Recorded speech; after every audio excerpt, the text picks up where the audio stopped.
All right, let's go ahead and get started here. So the challenge today, not even really a challenge, just a different play style, is we're going to, I think we visited this before in the past also, but today we're going to be abandoning medkits and just playing the game with the HP bar that we bring in. Will we be dying a ton? Absolutely. But let's just see if we can survive enough to make some money. Hey, Alex. Alright. Where do we want to start off with? Let's start with a frozen swamp. And I imagine, too, we'll be playing much stealthier, much more risk-adverse as we normally do. Ugh, clear skies. Ah, sure, let's see, like, worst-case scenario, how badly we get shredded. Let's do, like, a faster character like Shaman. The one upside of this, too, right, is because we're not taking a lot of fights because we can't heal. We don't need to bring a lot of ammo in, really, right? Because we're more often going to be running away from fights as opposed to running to them. Alright, M4. 5.56. We'll bring, like, I guess, 300 rounds. And that should be plenty. Do we want to tack aim it up? Probably not. Jump makes a lot of noise, I think. I think we're good here. And then regions, frozen swamp, we'll do railroad tracks. I do need some actual drills, though, in case I need to drill into that. We'll bring, like, 2. And we're good.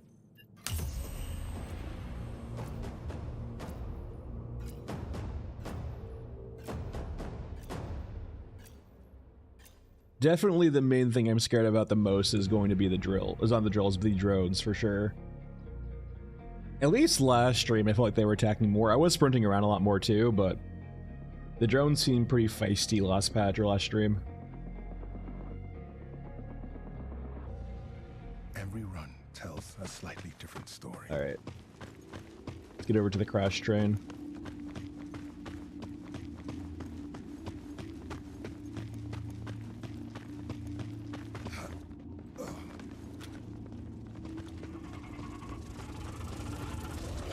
They should be fighting each other shortly. There they go.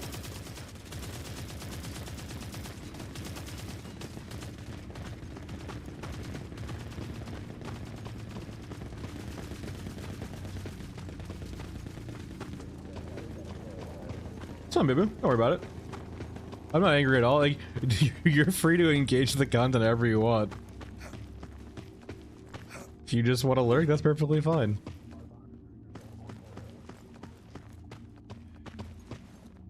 H-Rub, no, it's only disabled.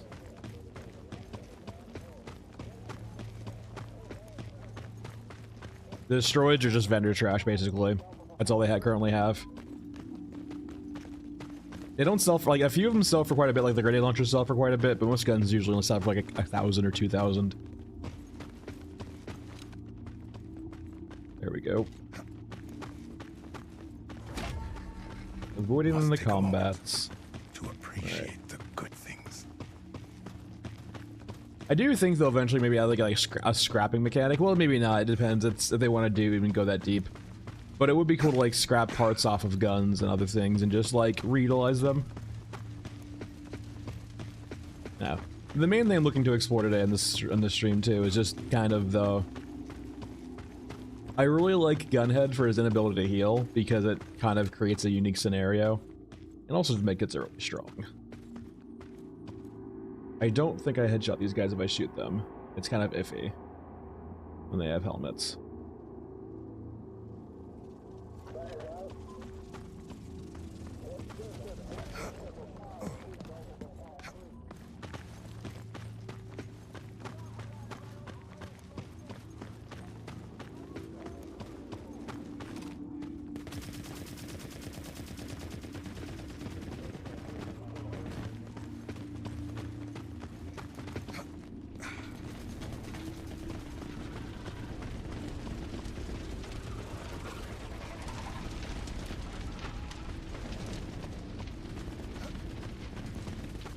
Yeah, they are H-Rub. They're just an insanely low drop chance. It's like a few percentage points, which means effectively it can take hundreds of drops to actually get a disabled gun if you're just unlucky. Not sure where. Alright, get out of here. So the jammer is nice, but the jammer does cause them to shoot you or aggro you, so let's get out of here. But no, yeah, the disabled guns drop in the field. Every time you kill an enemy, they have a chance of dropping a disabled gun, whether they're currently wielding. It's just a really low chance right now. And like, that's the thing with having like really low chances on stuff like that, is that like, just like night shifts, you can get long stretches of it being perfectly reasonable not to see one, but it's just still aggravating.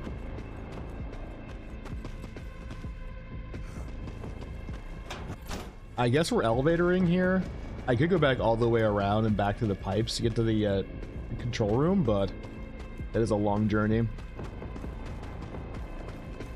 Like, people were saying, like, you know, 100, 200 kills for, like, a Vepr somewhere around there, but if it is, like, a truly, like, a, you know, 2 or 3% chance, you can get unlucky for a while.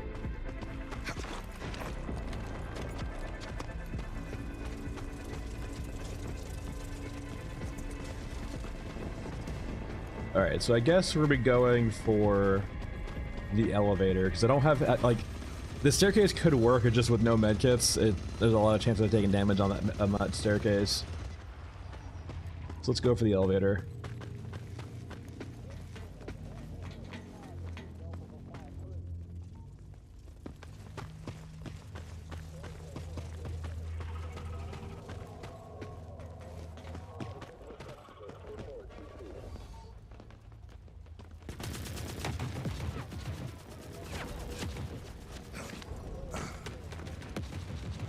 Let me up.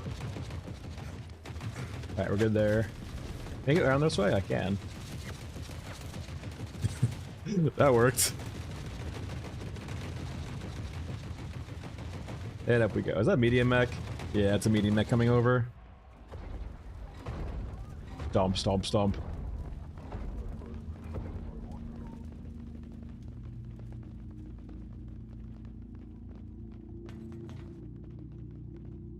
Hey, Finder. Alright, so let's wait for the things to spawn up here and see if we can sneak through without fighting. Uh-oh. Might be this casual murder going on.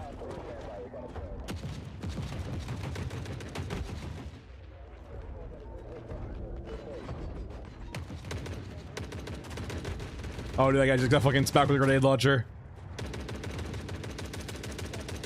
He's got a grenade launcher. That.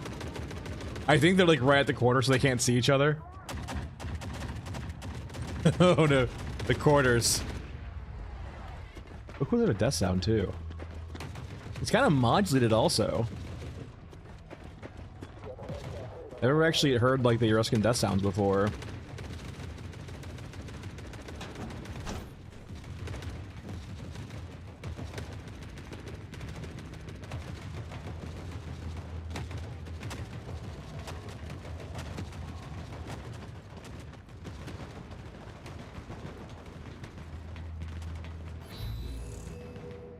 The real question though is when are we getting a unit with the Wilhelm scream?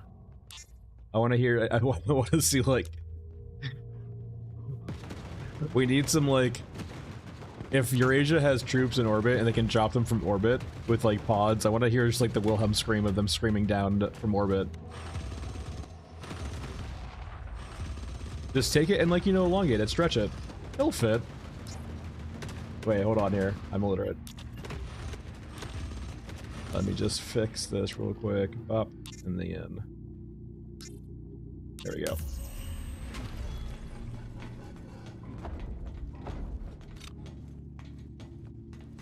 I'll loot up a bit. We'll take a lockbox, why not?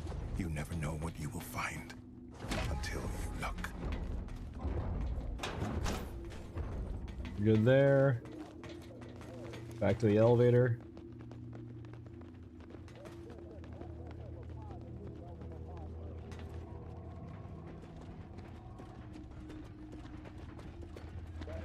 I know it's not much either too, but I always felt like It'd be neat if they gave you like a small bonus for staying stealthy.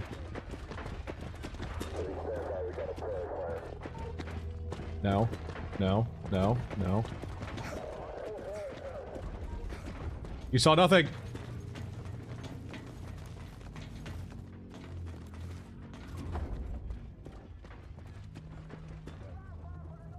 You saw nothing.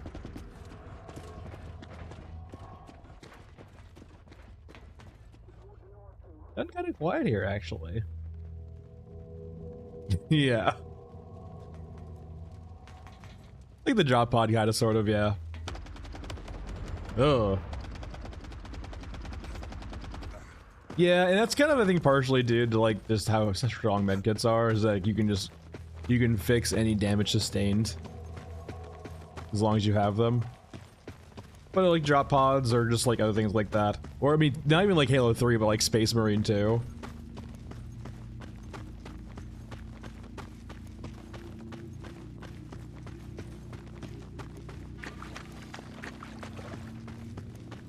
Though, was it what?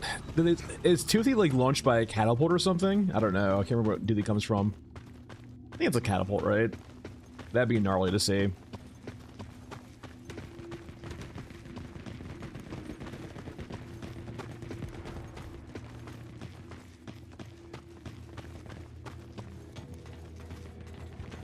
All right.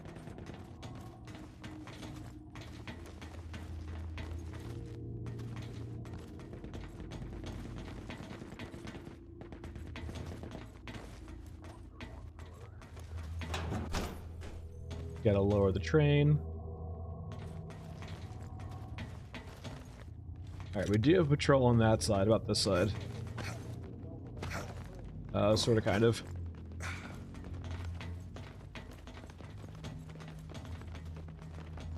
Sneak our way around. Yep, keep looking at the train. Don't mind me.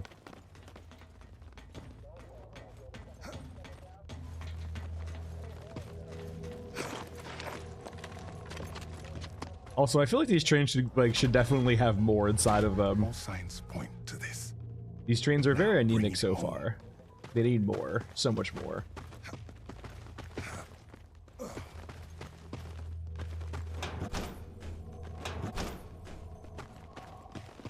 Oh, they're coming.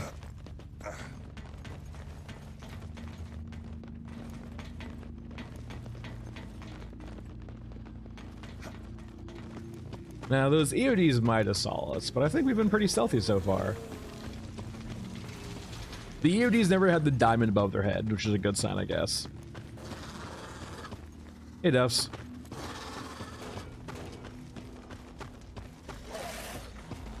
Yeah, but like, it's only two, right? Two per side. Like, of everyone to see us, you're the one who does.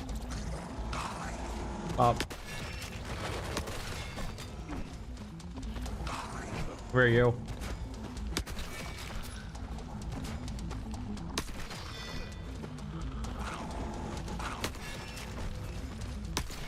I feel like all you would need for these things is like a bayonet. I feel like they would almost like just walk into them for yourself. Just like a few bayonets around, or like stakes around.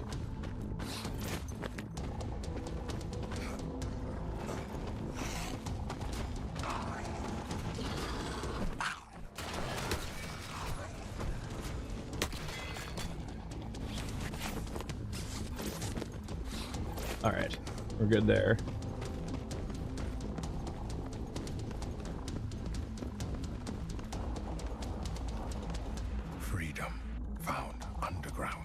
Like, I almost feel like there should be, like, just giant racks of guns and armor in there, perhaps. Alright, we have that. Alright. We got plenty of meds off that run that we can't use. But so far, so good. As long as you're willing to play stealthy on the map, it works, it seems like. Though the drones have a bit of RNG into them.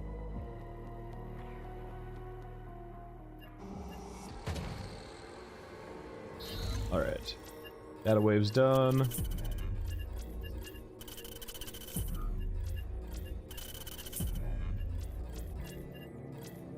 I guess we can...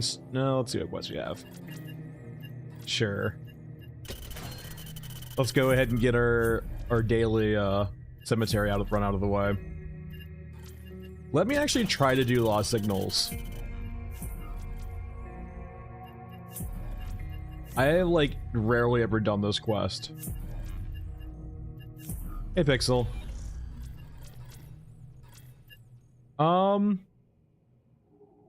Beefy. I mean, maybe. So, like, the one thing I will say, mister, is that, the drones on that map are flagged as Eurasian drones, not Eurasian drones. So maybe they slightly modified them a bit from the Eurasian drones. So before that patch, right, for Frozen Swamp, all like the Eurasian and Eurasian drones were the same, and it seems like they're slowly just like renaming or replacing them with just Eurasian drones. So we're not going to have a Eurasian drone soon. We only have the placeholders for old quests. A zombie. Alright, so we're not really gonna be fighting here at all. We'll still bring like, I guess like 120 if we really need to against some troops. And we're gonna go ahead and bring attack cam actually for the dog. Because we're gonna be doing something a little bit different here. We're not going for loot, we're going for the communication devices, and we'll mainly find these in the pipes area. Yeah, just that like that area on some Frozen Swamp 2 just has like infinitely spawning drones from the hives. So like, even when you kill them, they respawn like moments later, basically. And the problem is too is like if you're fighting a lot of them, the respawns just start happening and joining the fight, so you kind of get in this vicious cycle of just not being able to solve the problem. You get to kill them very quickly. No heroes tonight. Alright, so we're mainly looking for lost signals here, because I never do this quest. There's the dog.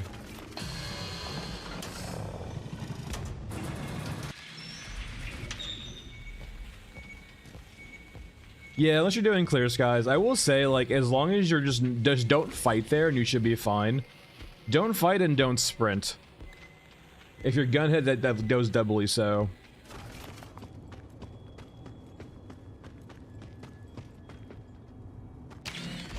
I mean, we're playing Shaman too, so we definitely cannot shoot the pupper.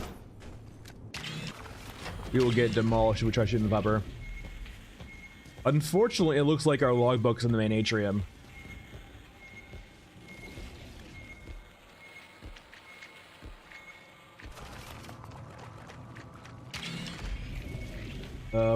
Hate opening this door. Alright. Yeah, it's right there.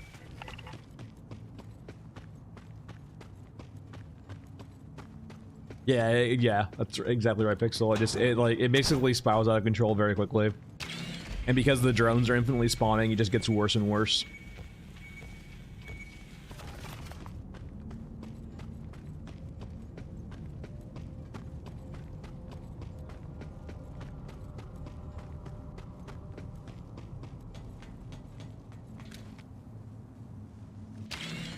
There's the dog. Thankfully, he's pretty chill right now, actually. He's not patrolling, he's just looking at a corner. Which gives me some time to actually grab the book. I mean, I generally go off the whole thing of just don't even try to attract the dog's attention. Where are you? Oh, he's staring at a wall. Is he put himself in timeout? Alright. I could go past him, but I'd rather just go back around and up and over. It's a little claustrophobic. You don't have a lot of paths around the map. Let me go up. I don't want to open any doors here. Like, considering the amount of doors you actually have on this map, it's not a lot of choice in your pathing. Because most of the doors just lead to the same area.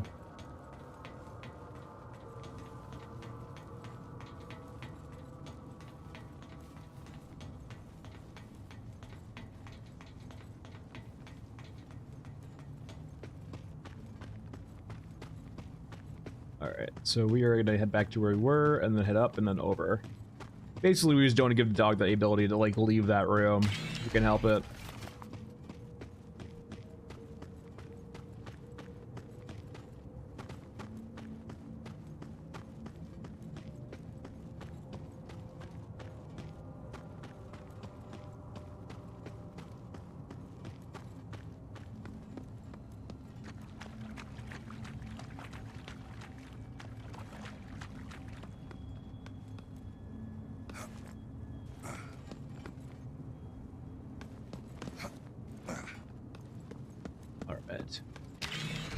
No enemies either, choose like so.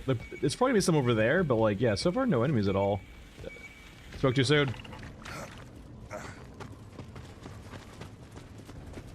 Just gonna hide in this little looking cranny over here.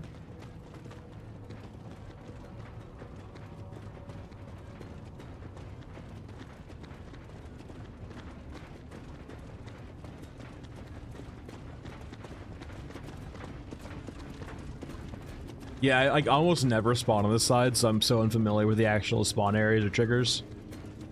So I guess like when you cross over that middle area, it's a spawn trigger.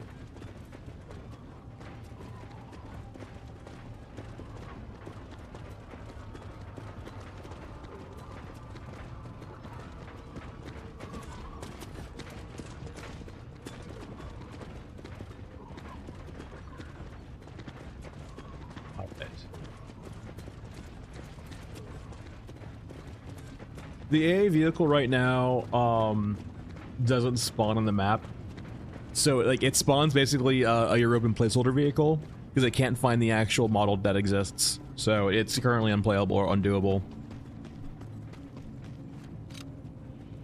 Is there a way for me to get around here easily? I think I need to go around and through, or up and through.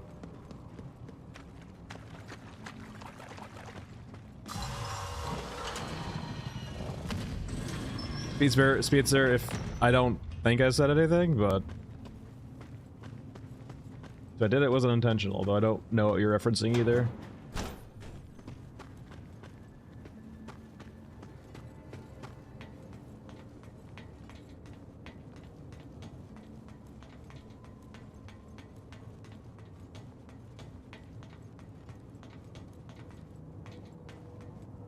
We're good.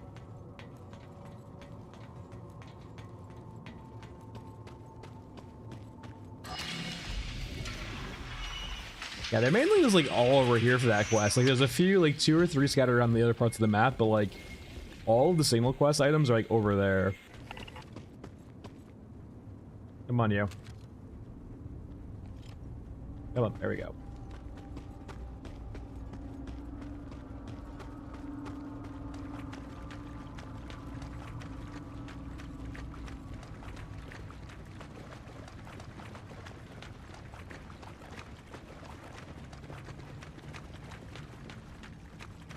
Any enemies in here? Yeah, there's quite a few actually. I'm not sure there's a good way to get them out of here too.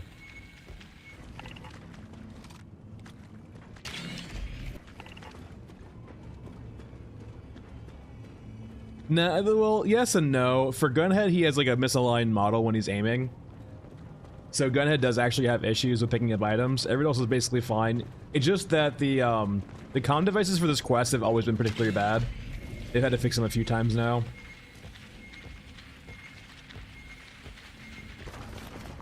It's just that, yeah, this item in particular is very, very poor in regards to picking it up.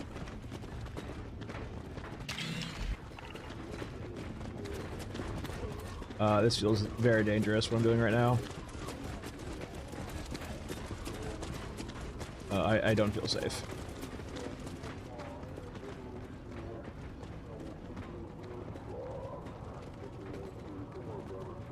There we go. There's 4. You see nothing. There's 5.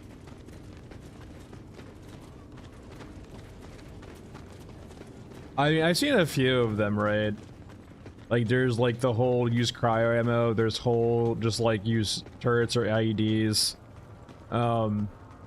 I still buy the sentiment that the best way to deal with dog is not to piss off dog in the first place.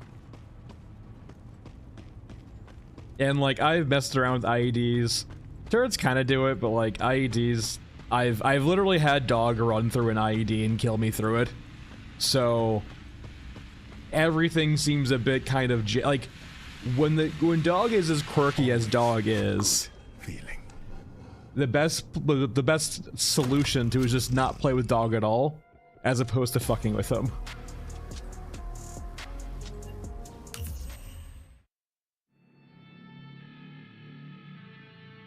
It helps and doesn't help. It depends on the character. Like, for example, that's actually bad for gunhead, right? Like, you want to aim, but you want to spam it in such a way.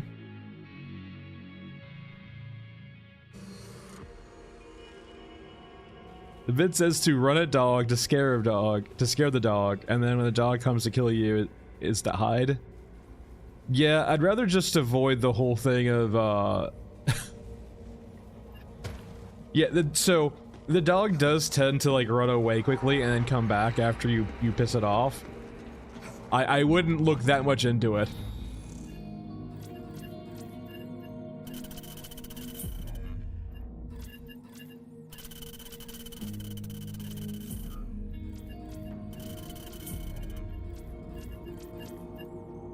All right.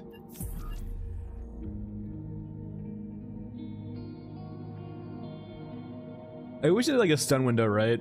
An ability to stun it temporarily so we can get away. Or break the aggro cycle from it. We could do Mausoleum. I would like a second helping of dog, please. This never gets done in one run. Did we try doing like a Red Baron quest? Let's try doing Red Baron with no healing. Means go over to Masked Man now. Now, this will definitely whittle us down very quickly. Yeah, but next time I do. Because we have no meds here, it basically has to be a quick get in, blow up Red Baron, and get out. Let me bring a attack cam too to hopefully find the bags. It's like once we start popping off with a grenade launcher, HKs are bound to come very quickly. So we're still doing no healing, but I'm curious if we can do no healing along with just like killing a big ass unit and then leaving. Mausoleum. Ruins, so I do need cigarettes too. It really depends if the dog is there also. Bring my cigarettes. Basic.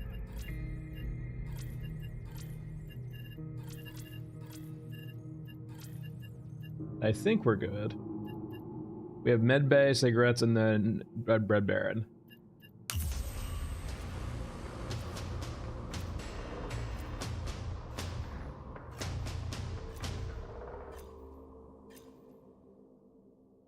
That makes sense, John. Yeah, Eduardo, you can. You just have to run by them. They're the dog. Yeah, if you spawn, I usually spawn pipes, right? And you can do the stealth quest if you spawn pipes. It's more about timing, than anything else.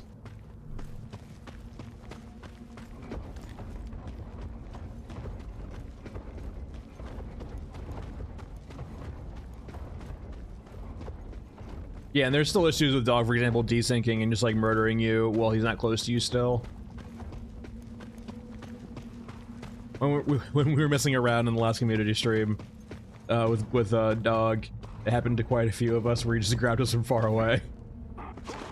Dog has no chill. I thought I brought... Oh, I changed rigs, that's why. Well, no tack cam for me. We'll just have to pray I actually find Red Baron's freaking thing.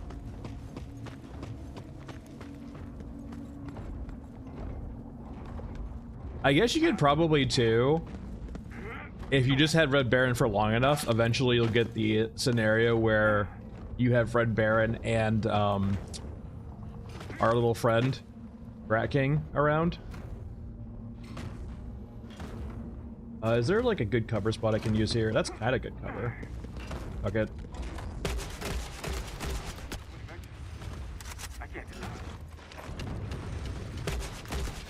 Alright, there goes about half my health. And I didn't bring any boxes to find, so... Or tac cams to find boxes. Can we find his box?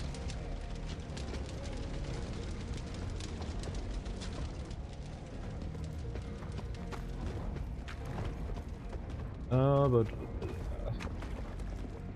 Yeah, the XM25 is mainly the go-to because of the grenade launcher. It feels like it happens less, but definitely the grenade launcher still bugs.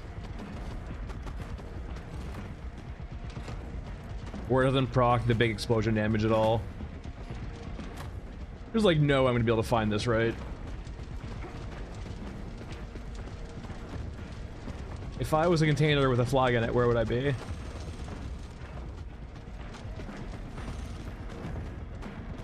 Also, I would like to say too, the tooltip right now is objectively wrong. Pressing 4 would not heal me. That is a straight lie.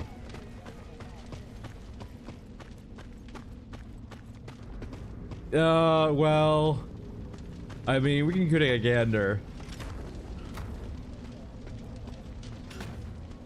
It's a lot of RNG. It tends to fly very far away. Turret? No, bad turret. What is it? Did shooting B? Oh, HKs. Fuck, I'm so dead. I shouldn't have stayed.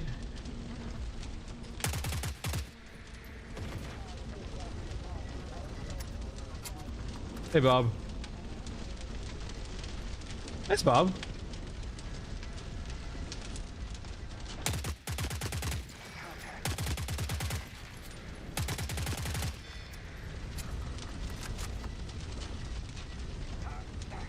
What happened to HK? What was it? The turret that caused him to aggro to me? Whatever. It's time to think about leaving. I'm a very hurt boy.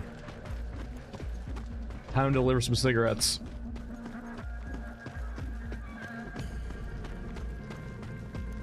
The tooltip is wrong.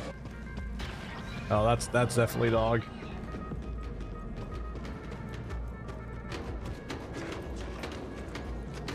Thankfully the door is closed.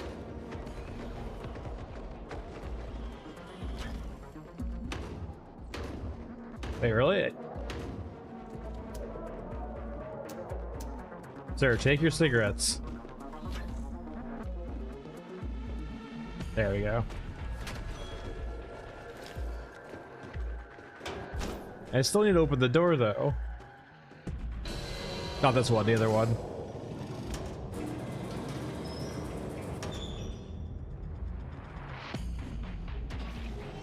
If I don't think about it, nothing bad will happen.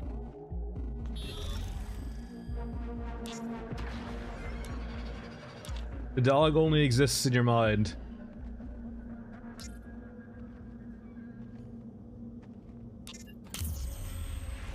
I said the dog only exists in the... Okay, yeah, only in the mind. Alright, only in the mind. Okay. I'm not gonna loot this because it's gonna cause things to spawn. I just want to open it for the quest. And we're good. Because like whenever you open that door, cyborgs spawn, and I just really don't have enough HP to fuck with cyborgs. I must play a tabletop with you? What tabletop?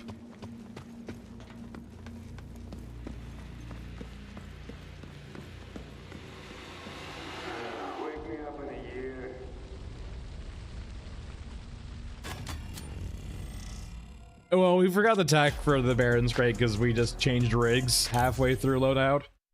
And when you change rigs, it resets everything. So the tac cam was forgotten.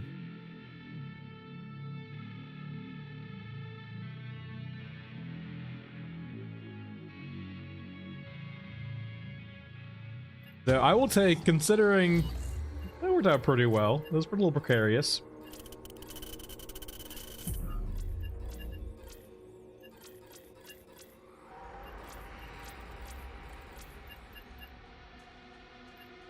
But like, we definitely took about, I think, 1,000 damage off Red Baron Man. I mean, we weren't in the best cover, I will say, though. There's definitely probably better cover for us to use.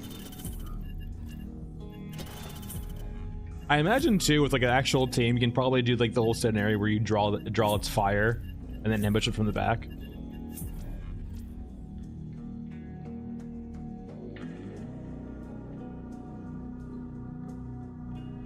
Oh, interesting, Bob. I always prefer custom campaigns over prefabs for D&D. Alright.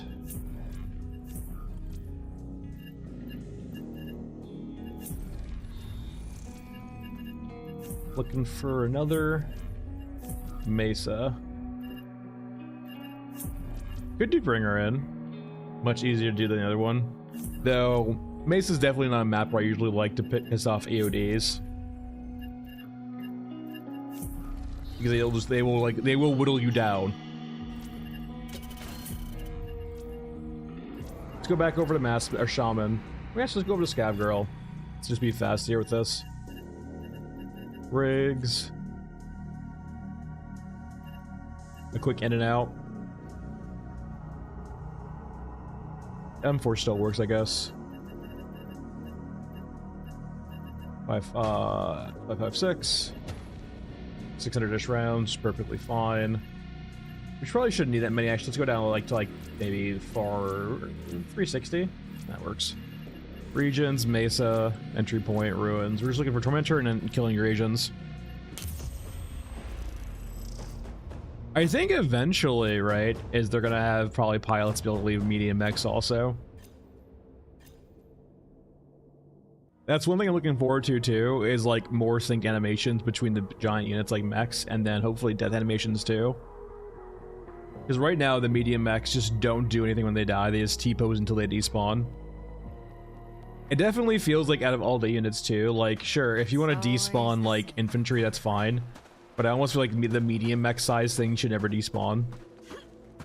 Maybe put like a hard limit on how many are like on a map at a time. So like after a while they stop spawning in. But I would much prefer the carcasses of giant units to stay on the battlefield as opposed to despawn. And if they had to limit the amount that spawns on a map for that reason, I'm okay with that.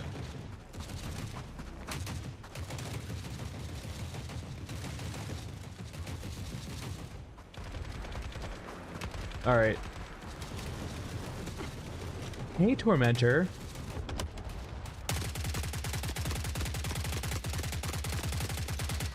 Hey, Rat King. Whoa, hey, buddy. Who's a good big boy?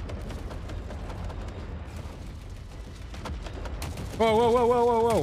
Where the fuck did you come from? You're by yourself, too?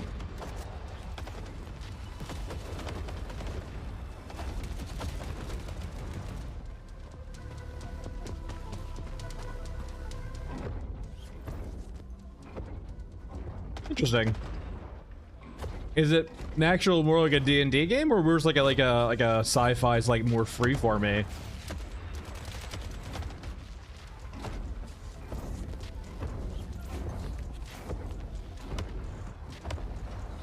Kind of sounds like naturally you can fit like anything into a D&D campaign nowadays, but sounds like much more like almost like a free-form sort of like kind of RPG prompt. Nothing wrong with that too. Let me up. I'll do logbox. Best day ever.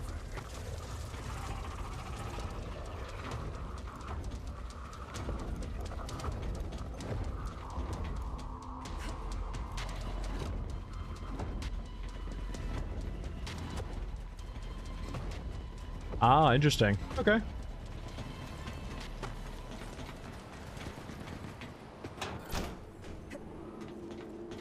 Like kind of like a necromancy and industrial comp. Okay, that's neat. Industrial as in necromancy. All right, need me some cyborgs. I guess we're gonna go over the crawler real quick. I will say, like Racking's another example of too of like a low spawn percentage chance, just so you never see him when you want to see him. I covered it in my my weapon tier list forever ago. I think the RPK is one of the few guns, like the RPK AK. They're not 100% accurate, but like out of all of the guns, they have one of the more accurate iron sights, or just, you know, sights in general. Most rifles are pretty okay, but the RPK and the AK both have pretty good ADSing.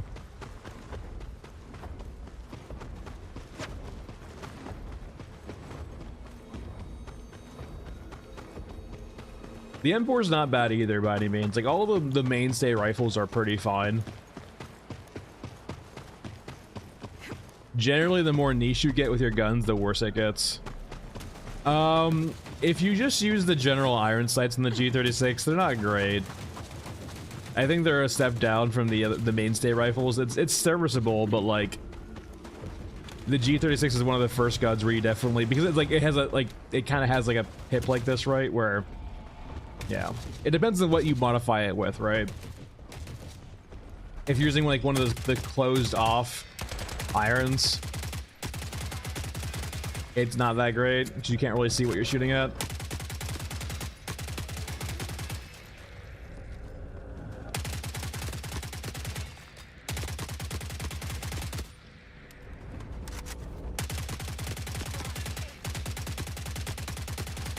Also, I want to say, we are a hip firing boss. Like, look at the spread on this gun when we're hip firing. It's so good.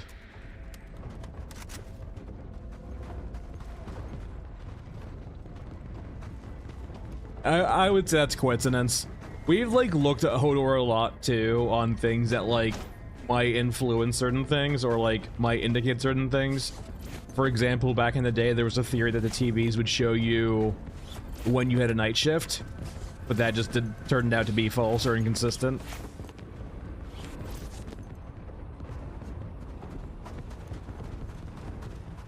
I think Racking is dying.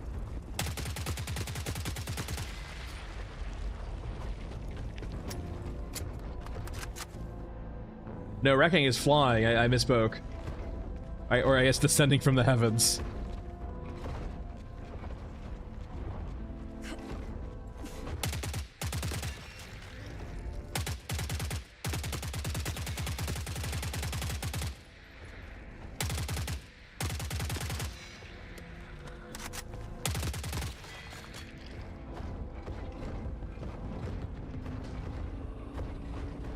Poor Wrecking is so dead.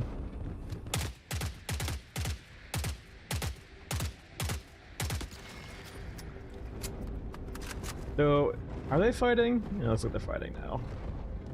Are they working together?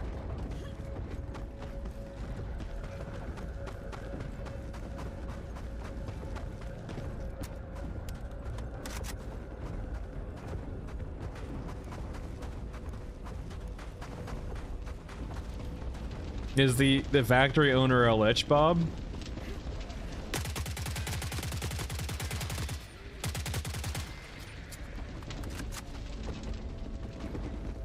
What is going on over there? I gotta be careful, I'm out of ammo. We're close to it. Ah, yeah, that was Rat King going boom. Yeah, Rat King is gone. Poor Rat King.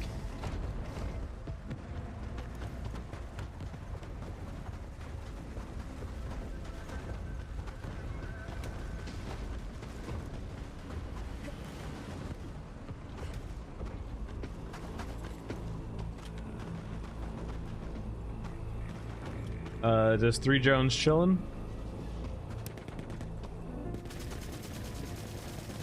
I mean, yeah, if you're only killing your opens, 100%.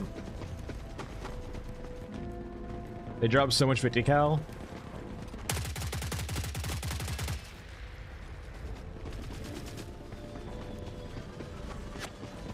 And I mean, if you're accurate too with your Scar, the Scar is one of the few guns that will like one-shot headshot almost everything.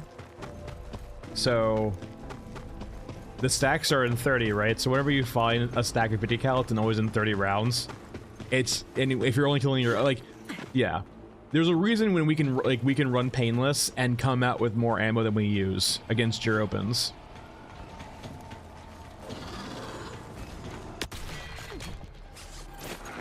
It's actually crazy how much 50 cal they drop.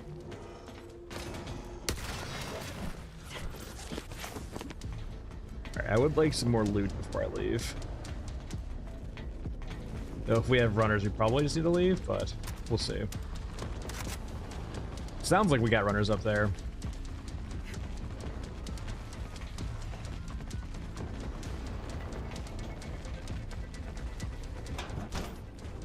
Oh no, yeah, melee killing is definitely the better thing to do against the crawlers.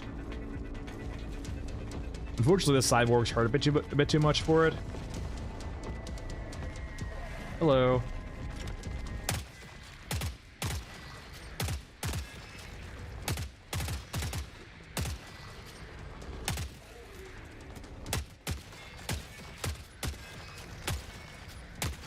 $18 shots left. Which technically means 18 cyborgs, but we'll see. Am I full?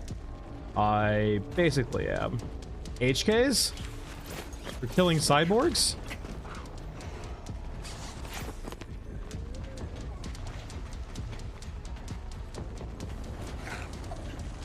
Yeah, like if you waste a lot of ammo with overkilling with painless, and you still just don't run out of ammo. And you come out with more ammo than you used. It almost makes me think too, like, it would be neat for more scarcity and ammo also. Like, that would actually be an interesting compromise. So think of it this way, right? You balance the guns in such a way where you have, like, the military spec guns, like your SCARs, your AKs, and so on and so forth. Let's say, for example, take all the weapons you can buy out of the equation, right? And you do kind of a trade-off, right? Where you have your weapons like the SCAR, your AK, your P90. Those are all like the standard issue military weapons of each army, but they don't come with silencers. And so you might get a lot of 50 cal and 28 millimeter, 5.7 by 28 millimeter for the P90, and then like say 5.45 for the AKs or 7.62 for the AKs. But those rounds don't come with silencers. So on the upside, you can find that ammo in raid a lot from the core armies of the three factions, right?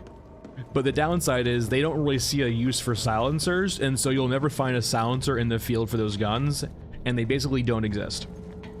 And so you kind of have this trade-off, right, where you have these really interesting or really powerful mil-spec guns. The trade-off is, though, is when you use them, you don't get a silencer, you attract attention. And so that's the trade-off there, right, is you have a surplus in ammo and guns, but you don't have the means of, like, outfitting them or silencing them or making them, you know, more scabby. On the other hand, though, you have, let's say, the, like, 9mm or rounds that aren't really conventionally used by the militaries. And what you can do there is you can make them modifiable with, say, silencers and so on and so forth. But the downside then is the ammo scarcity. You don't have a lot of ammo because the militaries don't drop them, or only like very niche units in the militaries drop them.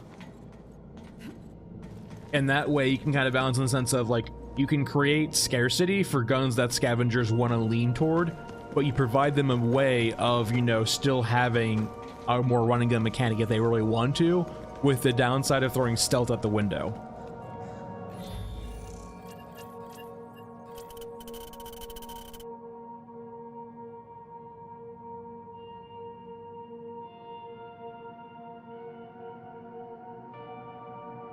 I mean, yeah, Pixel, but like one's like always easier than the other, though, right? Don't get me wrong, I want armor 2 in the game. Just that going back and applying armor to every single unit, and I guess like 2, right? Are they gonna be like armor also kind of? They could just break it down too into like different areas. They don't need to get too crazy with it. Just like, you know, leg armor, torso armor, head armor. They could go like further into like leg, arms, torso. It's like how do they really want to worry about hitboxes and just like small areas and so on and so forth, or just like how narrow, how small do they want to get? I think just head, torso, arms, legs is enough, but even then, right? That's still what, 4 areas per unit. I guess they could attach armor to like different types of skins, basically, I guess, but I don't know how that would work. Like, it kind of makes sense, but I don't know how they currently do it. Prestige. Do I want a prestige though? I guess. Let's be a clanker. Let's make some clanky sounds. Yeah, layered HP works. That could work too if they wanted to do like a really simple solution too. That would make the most sense. Just armor, like don't even bother with like different hitbox areas. You just have armor HP and then you have regular HP. It wouldn't probably be as immersive, I would say, if they're going for weak spots. Or maybe weak spots is gonna be a way of getting, yeah, that could work too, right? Just having the weak spots being a way of shooting past the armor. That could be an easy, like a simplistic way of making the game work, armor work without doing too much work into it, right? Just layered HP. Kind of like we were talking about for Gunhead too, right? Let's go over... I really can't use this unsilenced gun here. I mean, we can actually, let's embrace chaos for a bit. Let's see how bad it would be with playing like the loudest possible character with no healing. But granted, we are playing Gunhead, who can't heal anyway, so no biggie. Alright, where's my scar at? Don't I have one kitted out already too down here? Oh, I have the cursed one. I have the cursed one that's not cursed. Maybe try, let's try that. Oh no, hold on, doesn't have the, where's your magazine?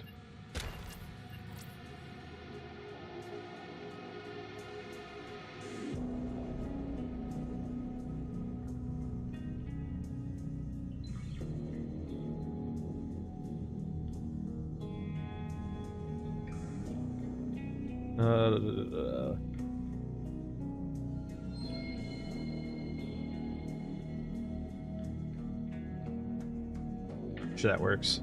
And rear sights remove, anti.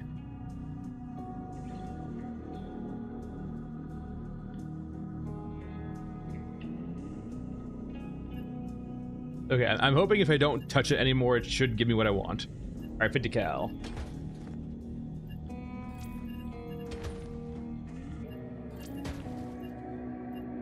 And we're good here. Regions, we'll do Nexus.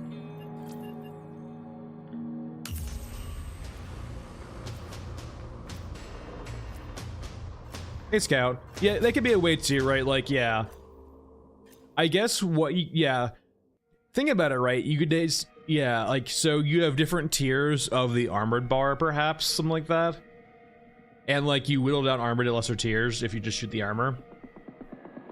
And, like, when you shoot the armor, it could just whittle down through those different tiers. Like, so say, for example, you have, like, tier 1, 2, and 3 armor, with, like, 3 being the armor on the biggest units.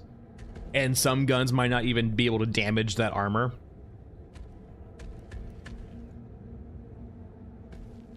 All right. That's interesting. That's an interesting concept, yeah. So, like, let's say, for example, you just have 3 tiers of armor over units. And, like, naturally, weak spots get around the armor no matter what. So, if you... The characters are pretty samey. They are, like, saying that they want to, like, change them a bit to make less samey. And do, like, active abilities, kind of like Gunhead. But for the most part, yeah, a lot of characters are pretty samey.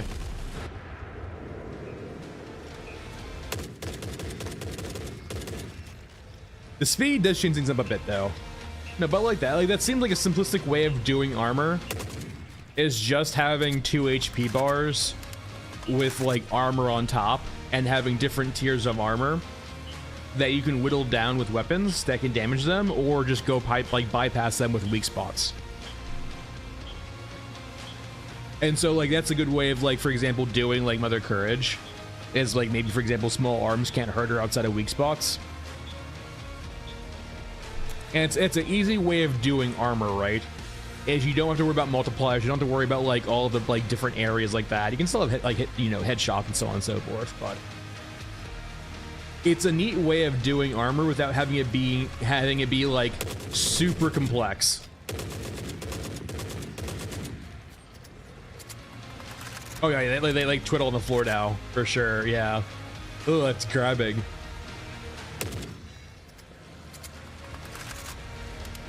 Oh yeah, I like that pixel. It's a good idea. Personally, like thinking about like the different implementation you can do for armor, like that's probably my favorite so far. Mainly because it's actually pretty simple. I don't think they should go like the hitbox route, right? That seems just, well, it would be cool. It seems like a lot of work. Hey, zombie.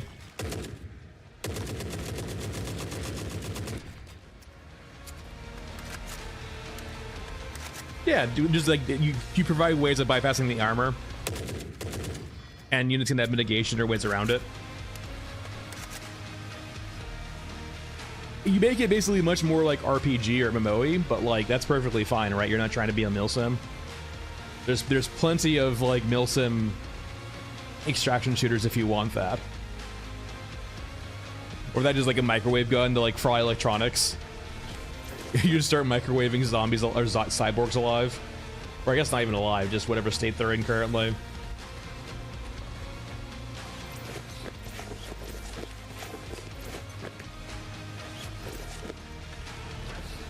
It's literally just a microwave that's open.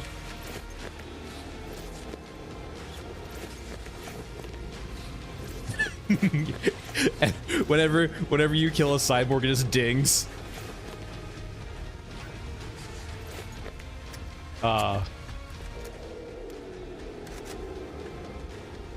The best idea yet, the microwave gun. It's literally just a stick with a microwave by the end of it.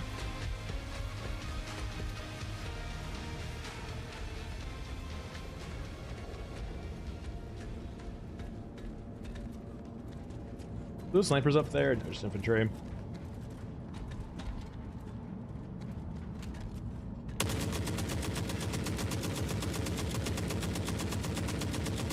We're good there. I will say this is definitely one more chill version of the Nexus, just because there's always Europans fighting here. They're a great distraction.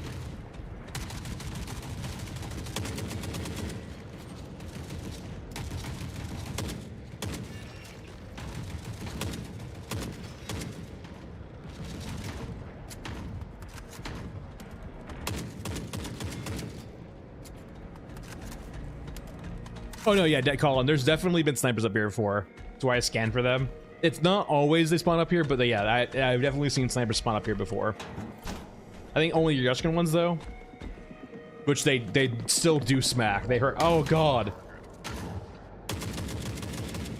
I do not enjoy surprise shotguns to the back. Yeah, I'm kind of curious how they would do lasers, right? I kind of feel like it would be like a beam.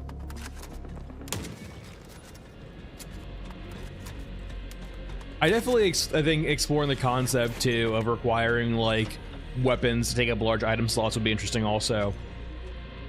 Or like rather the ammo for it, right? Say for example you have a laser gun, but like you have to bring like a battery for it in a large item slot. Yeah, the SVD snipers up here. Which, don't get me wrong, like it still hurts a ton. Yeah, no, that was actually originally how this map was supposed to be. They broke them up because of performance reasons.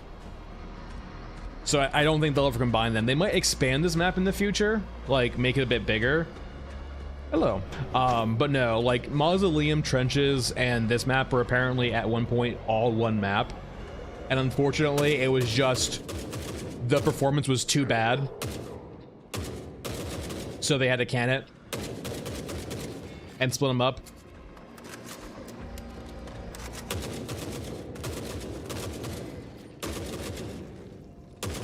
Alright, might be time to leave. We're getting a little lit here. The unsilenced nature of the gun just draws everything to us.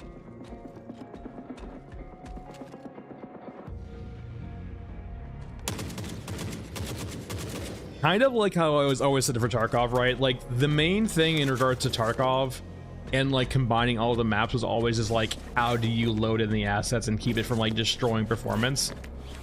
And I in a PvP game that's supposed to be like big, I understand that, but like in a PvE game, right? Yeah, just multi-raid maps. Just do multi-raid maps with like middle areas in between. Like you can naturally it would be a lot, but you could definitely just do a thing, right, where you have small like Baldur's Gate 3 camps in between certain maps.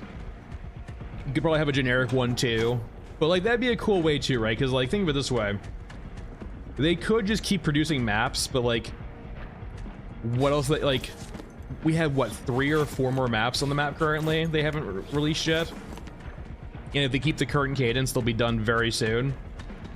So like it'd be cool, and they would obviously, I feel like it'd be cool, and it'd be a cool way for them to create maps, like the connecting area maps for like loading screens, or not even loading, but like in between map areas, like a rest period area or like a restock area that doesn't have a lot of gameplay functionality, so they can be kind of crazy with what they put there, right?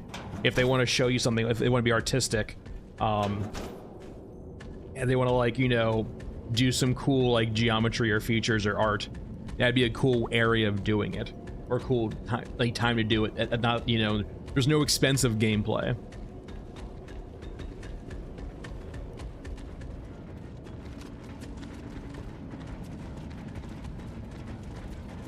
I don't know, Dad, they haven't talked about it at all, I don't think, though. Like I hope so too. Is that Sniper actually? We spoke too soon, they spawned. I haven't heard them talk about it at all, but yeah, it's a pretty common, definitely trope in the genre of this game, right? Extraction shooters. Oh my god.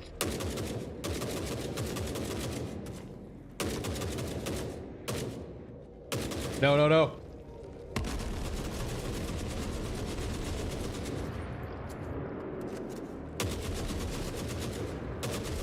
Alright, I need to leave. I'm in one-shot range from a sniper.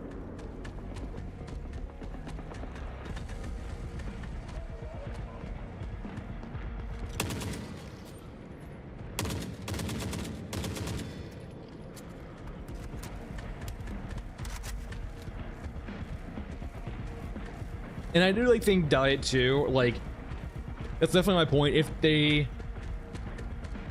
want to do it, I think doing it earlier would be better. You don't need to go as crazy as I was recommending, right? You can just like basically pull like a placeholder camp area. Like you basically start, as opposed to like doing a bunch of small bespoke camps between each region for like connecting zones, just do like one generic one for all of them currently, and just to get the feature in the game. And then from there, like you actually tailor them up. Like you start from that baseline and you go up from there, just to see if the proof of concept works, right?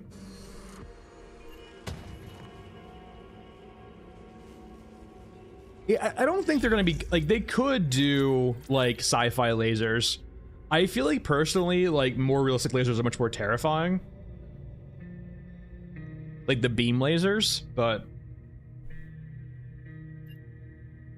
I think big green, like coming through the map and just like having lasers coming out from it everywhere and destroying everything around it would be really cool.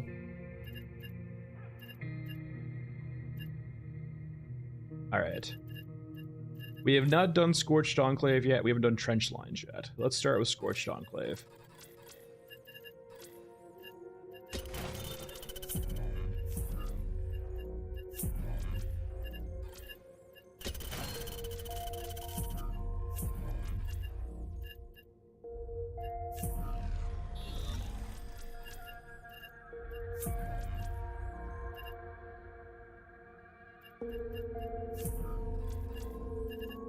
Those all work. Let's go back over. Let's go old man here. Get some old man going.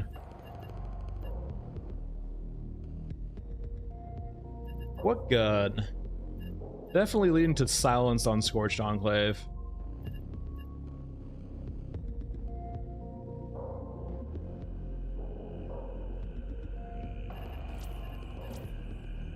What gun? Let me fix my rep tier real quickly with all of these.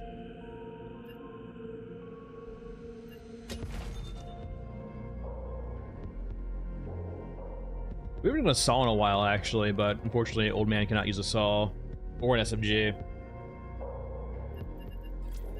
I wonder, like, what's the reason why he can't use an SMG? Is it because this is his bum hand? His robotic hand? I guess M4 it is, I guess, then. Or G36, I guess. We can do G36. Put a silencer on it. Whip one, and we're good.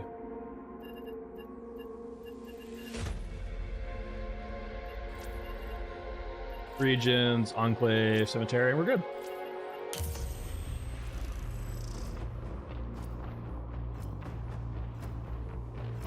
Yeah, that's kind of the thing, right, Zombie? Like, the AK in Elysium is kind of exactly where I want to take the guns, right? Like, if you want to base your guns in reality, that's kind of the way of doing it, is like you take a recognizable piece of like technology like the AK, and then you modify it up a bit aesthetically, so it kind of, it looks similar and it functions similarly, but it's entirely different.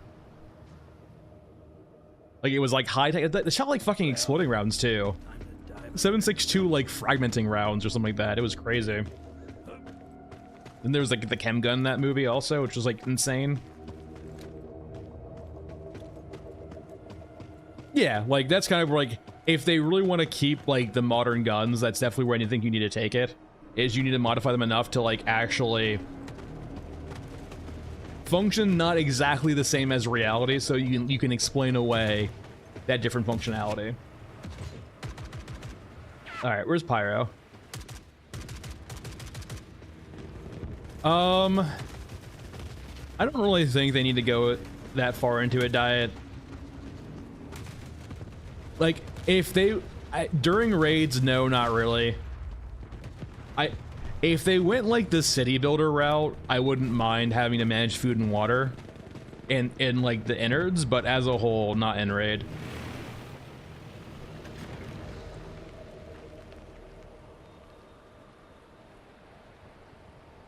I don't think it really brings anything to the gameplay currently. Stamina is interesting. Once again, like, I don't feel like this game is, oh my god, is trying to be a mill sim, or like necessarily like too realistic either. I don't think stamina, food, and water while in raid bring really anything of merit to the gameplay. Like, you want to, in a game like this, I don't feel like you want to have the characters looking at bars in their inventory constantly. You want them looking at the art and the combat going on. And so mechanics that draw you toward looking at bars like HP and meds and food and water and stamina just pulls you out of the game, because you're like looking more at bars than you are looking at the actual things going on.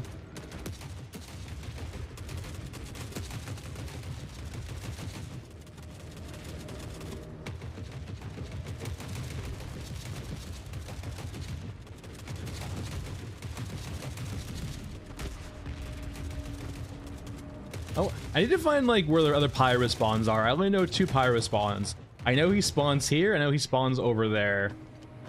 I need to figure out where his other spawns are.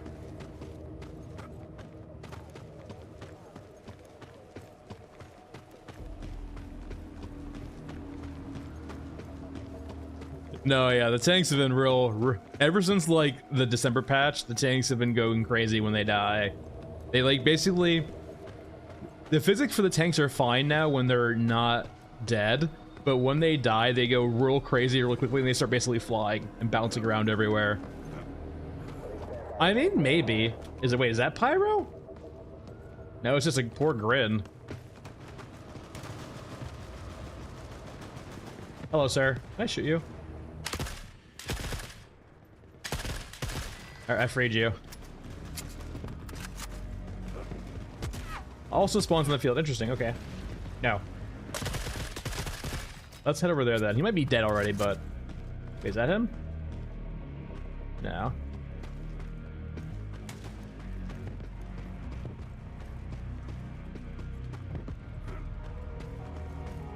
I mean, I imagine they'll fix the tanks eventually. Personally, I wouldn't think it's a high priority, but it might depend on your outlook too. I think the bug with them is really fucking funny, but it does kind of break immersion there a little bit.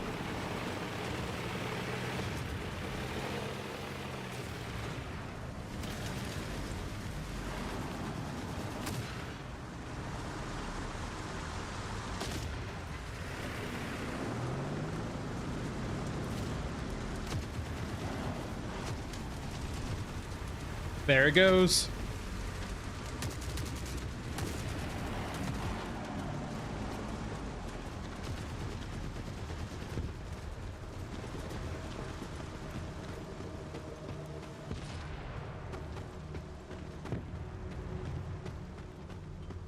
You know what it could be actually though? You know what it is?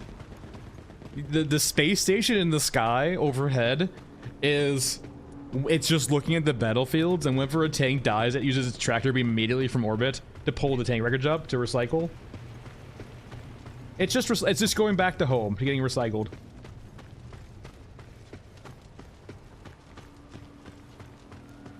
Getting tractored up to space.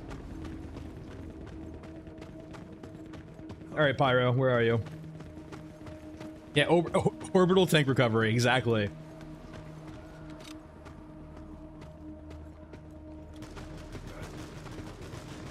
We have now just lore explained why tanks fly. Canonize it. Pyro now. Just like the alcohol.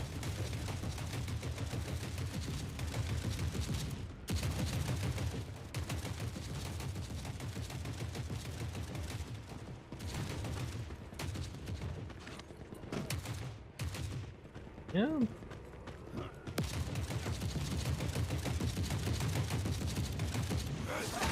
Sorry. It was an opportunity crime.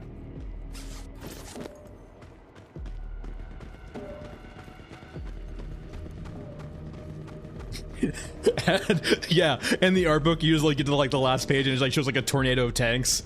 Tank-nado. They're getting like beat like you. It's like three different things. You have like the art of like a UFO with like a tractor beam pulling things up, and like in the tractor beam is just like a bunch of tanks being swirled around like a tornado, being abducted into space.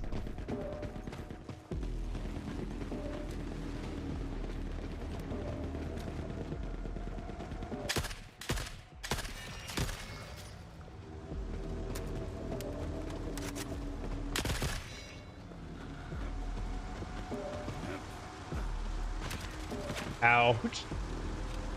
Who just shot me? What the fuck?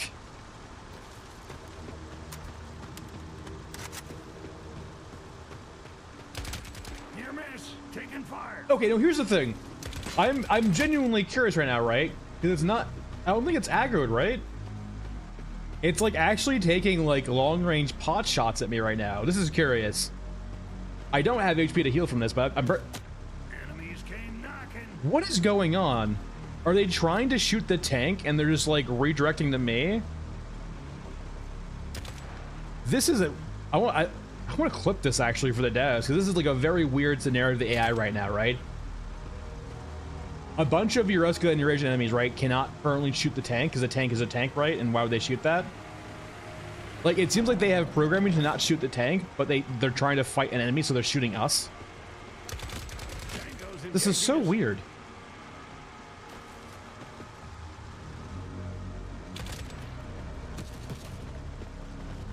Because, like, if they were aggroed, right, they'd be actually, like, spraying us down. Like, what is this mechanic going on right now? Yeah, like, this is what happens with the medium mechs, right? This is just pot shots. Like, is this intentional, or is this like a weird bug? All right, I'm gonna leave.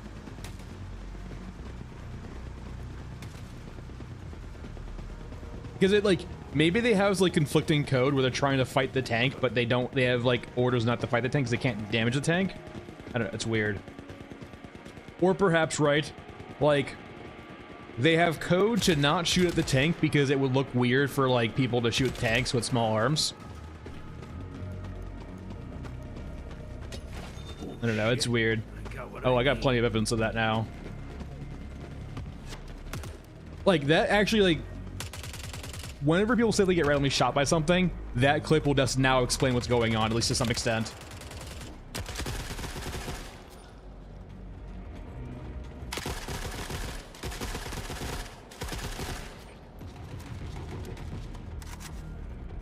Is that a dog?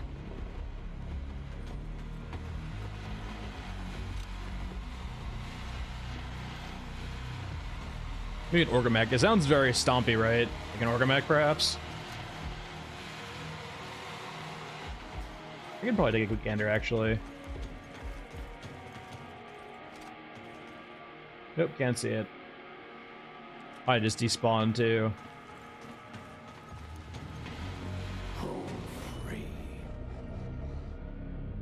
Oh, yeah, no, definitely. Like Hodor, that's like why, too, it might have code not to shoot tanks. Because tanks don't have that much HP, and so a squad of Euruskins with AKs or RPKs would absolutely demolish a tank. And so I can definitely see them being, there's some code right now for like infantry to not like, there's probably some code going around to like certain units shouldn't be shooting other certain units for like immersion reasons, like, you know, infantry not shooting tanks. And because they're trying to like shoot an enemy but can't, they just occasionally pot shot you instead, perhaps. Definitely some weird things going around.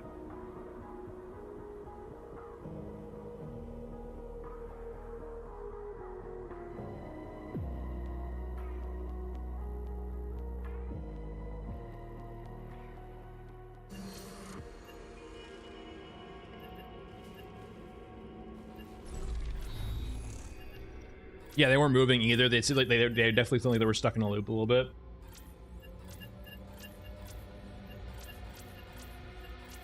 And like every end of the loop, right, they would shoot us before going. Like that's actually probably exactly what's happening. I imagine, Hodor. They're in a loop or something like that, and like when they finish the loop before the next cycle of the loop, they have a brief opportunity to shoot us, perhaps, before they go back into the loop.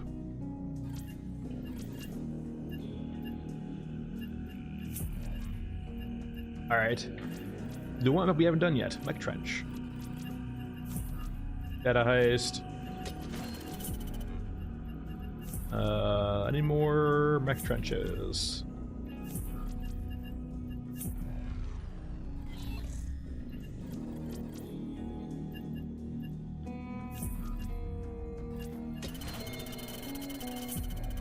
Give me just, I guess this works, right? You can kill UDs. That works better. Right, characters. Also, I apologize. I totally forgot. Please forgive me. Oh, so good boy.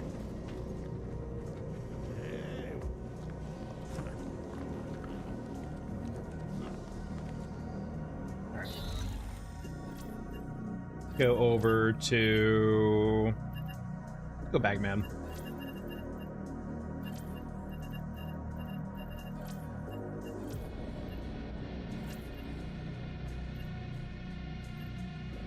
Oh, we're good. Hold on. Actually, it doesn't work, I will say. So, unfortunately, both your recruits and your turrets don't count as your kills.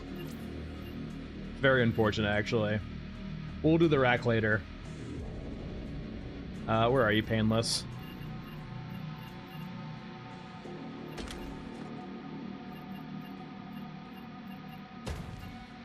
So just as an example too, I'll bring in 3. Let's bring in 10 more, even 500. All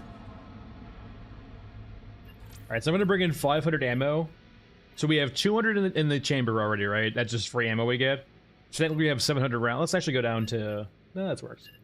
We have 500 rounds in our inventory, right? So let's see how much we leave with after murdering a bunch of your opens. I will say though, we don't have medkits, so you probably can't fight all that much, but we'll see.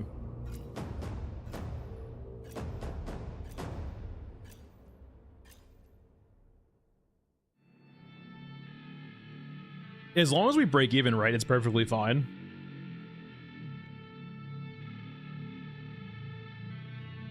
The first few guards for plug pull, though, are going to be just M4 guards, unfortunately. Game faces people.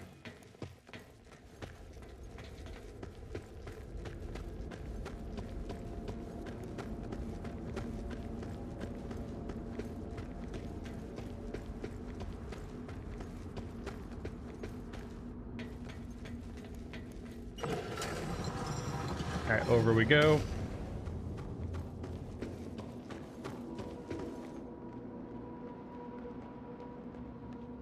Let's bring everyone over.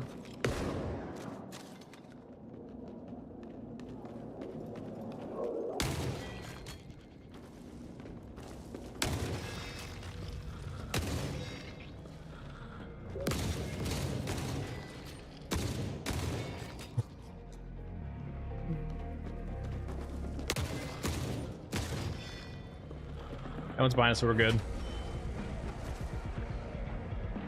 Oh yes, we finished hostile expungement.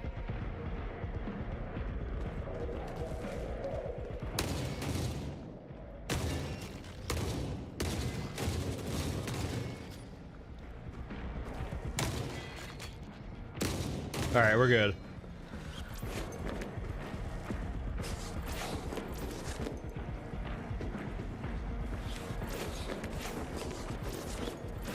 All of the bags, please.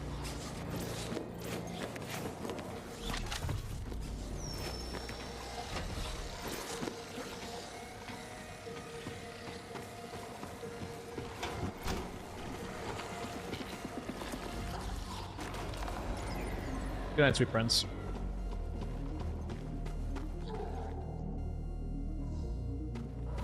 Nice.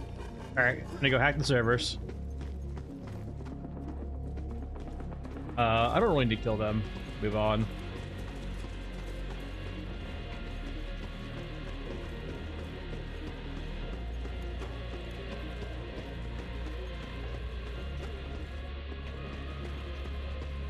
There's the HK over there.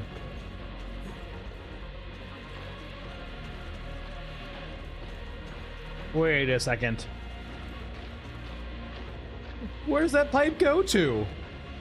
Wait a gosh darn second. Those have holes at least. What do you do though? You're closed off. Where do you come from? You loop around. You go up top. Wait, do you just...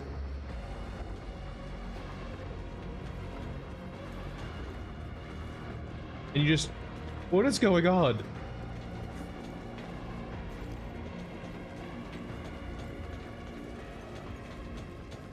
Though I will say, they can't just explain it away though.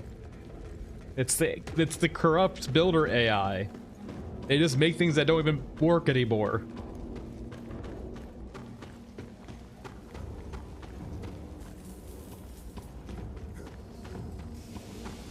All right.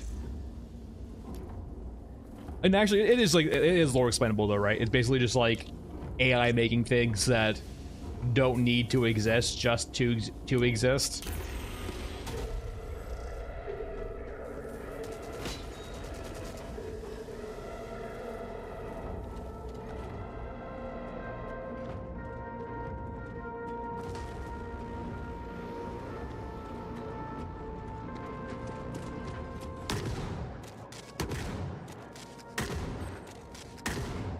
Really?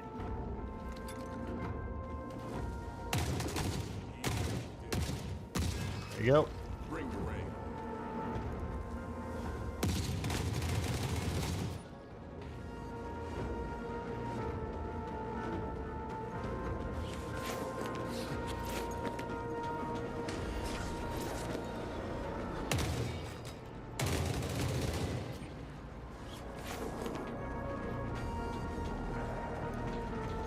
Third eye blind.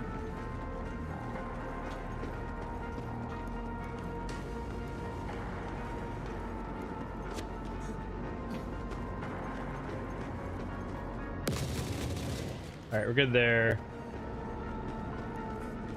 Time to skedaddle. Hey, cyborgs. That one's they're real, holy shit, they got some fucking legs. It's fucking super cyborgs, man. They were going like crazy fast for cyborgs.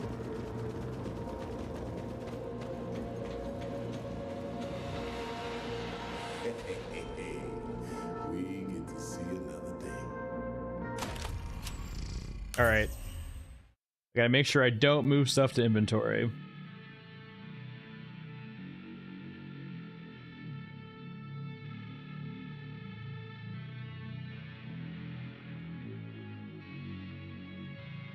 Close. And now if we go over to combat loadout here. We actually did expend 70 rounds through all of that. We did actually come out with a slight negative. But 70 rounds for all we killed, that seemed pretty fine. We weren't going crazy farming too either, I will say. We had plenty more room if we wanted to, but like, no, that's pretty good. That is acceptable. Alright. Clear out the yield inventory that way. And not by much. We definitely shot way more than 70 rounds.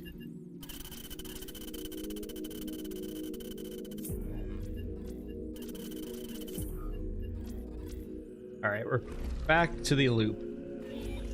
We'll do Frozen Swamp again.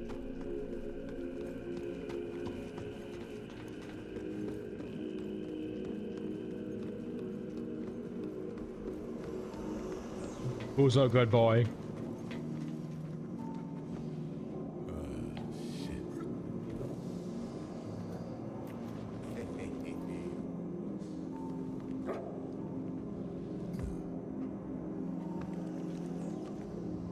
Alright. Perhaps, right? That would be cool, right? The whole, like, red-eyed, blue eyes make them, So, if you have an NVIDIA graphics card... Oh, let me open it up. And this is for, like, everyone. Even if you, like, actually, this is for most games, too, right? If you play a lot of games in Unreal Engine 5, what you're going to probably want to eventually do... You do need a lot of actual storage space for this, but go to your control panel, manage 3D settings here, and change your shader cache size to be much larger. I think the default's 10. That's not enough. I went up to 100 and don't have issues, but if you have room, you can do unlimited too. Essentially, what happens, right? If it's only restricted to 10 gigabytes and you play a lot of like Unreal Engine 5 games that utilize shaders everywhere, it will eventually overwrite old shaders, which means anytime you play a game, you basically have to redo the shaders dynamically. And whenever you do shaders, it stutters your game to all hell and back. It's kind of a reason why, for example, whenever you launch a game, it tries to compile the shaders for you before you play the game, because it destroys performance when it's doing it.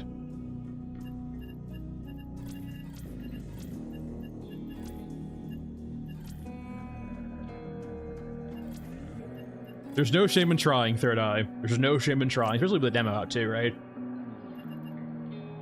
Especially with the demo out. Let's go characters. Let's do Shaman again.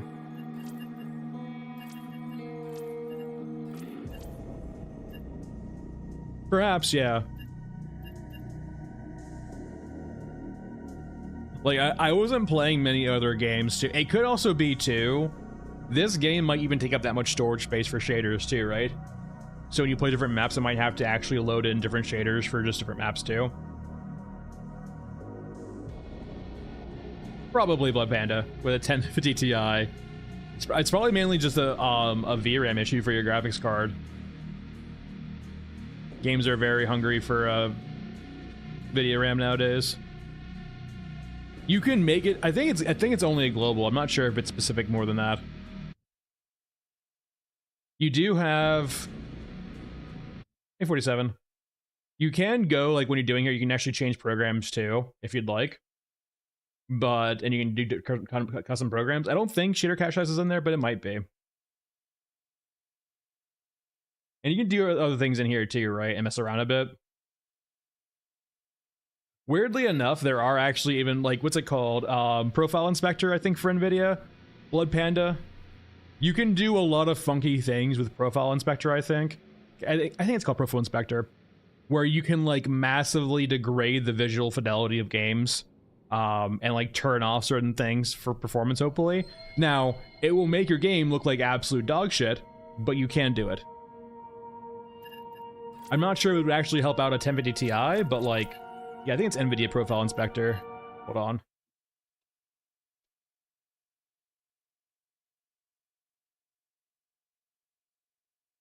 Yeah. Let me see images here.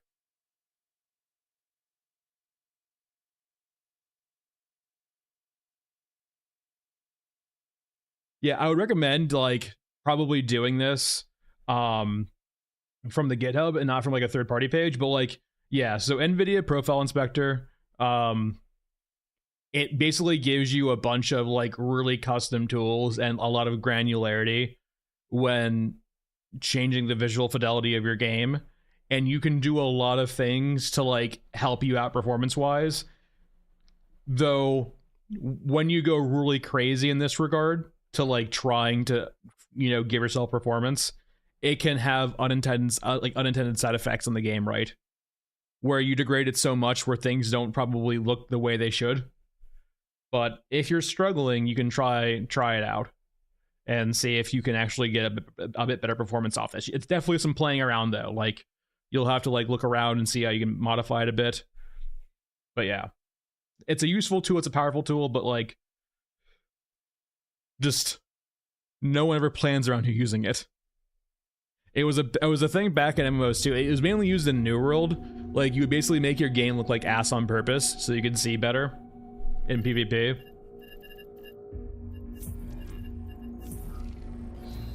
Because you essentially get to the point where, like, foliage doesn't render in anymore, or, like, foliage would render in, but it would be, like, so small that you basically see through it.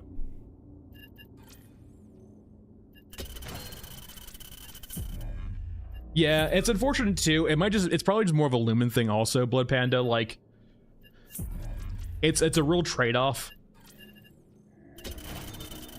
They have gone the route where it makes their work developing easier, because they can do things like use Lumen and so on and so forth. The downside is, though, it's a bit harder on performance. So you usually need a beefier rig to actually be able to run it.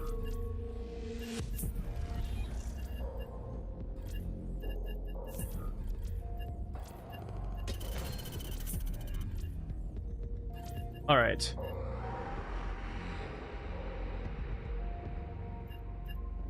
We haven't done RPK in a while, actually. Let's go over to the RPK.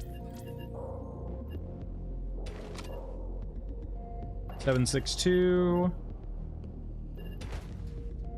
That's definitely plenty. Scavenger camp for water sniper. So, yeah, we'll go here, here, and then there.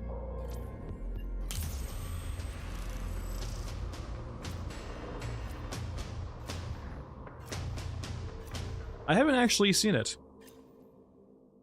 I don't actually play much Ninja Gaiden at all.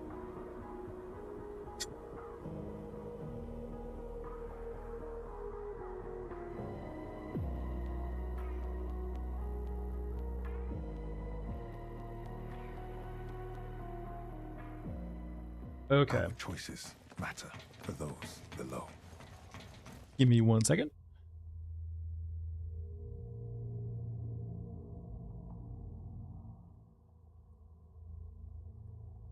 And we're good. And a little bit of my free time in playing Star Citizen. But I broke out one of my my flight sticks for that again, and just removed it from the table again, or the desk again.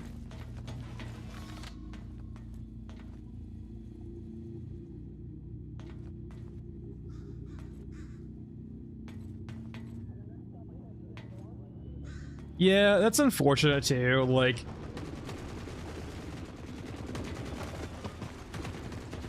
AI is a bit weird right now.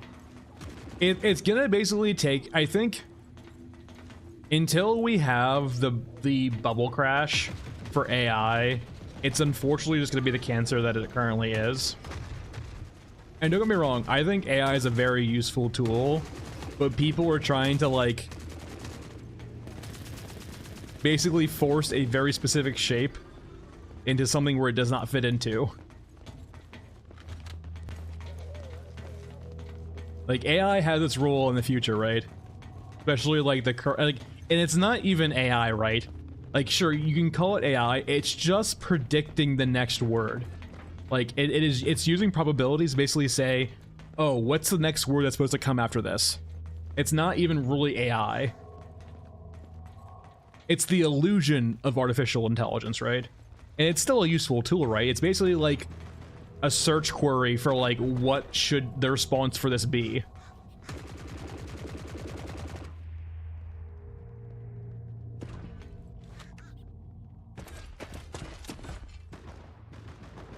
Bone. Why are you carrying bones?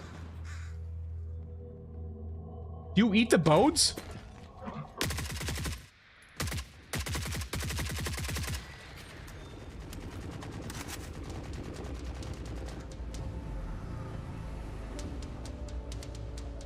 Yeah, I mean, that's like the whole thing too, right? Carrie, about like them keeping small in scope. They keep the game like... But they eat bones? What are they, dogs? Maybe they have dogs. Oh no. What if the water thieves have dogs we have to defend ourselves against?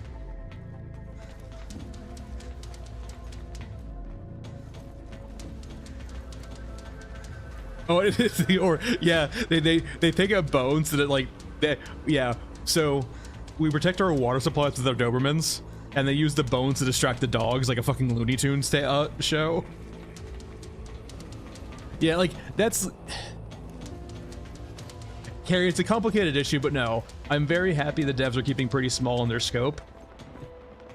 Much more, like, basically in technology purposes, right? Like, they're using UE5, it's PvE, it's, like, it's offline for the most part. There's not a lot of, like, technological hurdles they have to overcome, right? There's definitely some, but nowhere near the complexity of Star Citizen. And 4.0 for Star Citizen's been really cool, but it's also been like a shit show too. Hopefully not the hotfix, but like the performance patch will fix it. Because like when it works, like that's always the thing with Star Citizen, right? Is when it works, it's really cool and fun, and like the gameplay loops are actually kind of interesting. It's just working around all of the different bugs. All right, so we need to go over there now. I don't think that's safe to get over that way.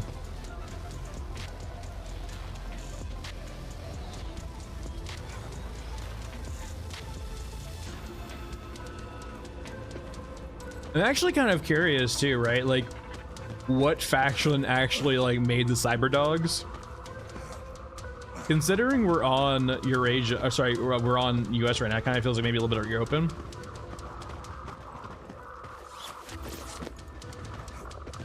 Yeah, I think, oh god, I don't know how big they're gonna make it. I think if they keep it at the 5 systems currently, like there's Terra, which is Earth, there's Stanton, which is the main one right now. Stanton's like the one that's like the basic default one they've been doing forever. Now there's Pyro, and then after that there's Magnus, and then Nyx, I think. Oh, so it's Ross. It's not even like it's not that I'm fan of, like, I actually do like PvP games. I just don't think the current environment right now is conducive to them.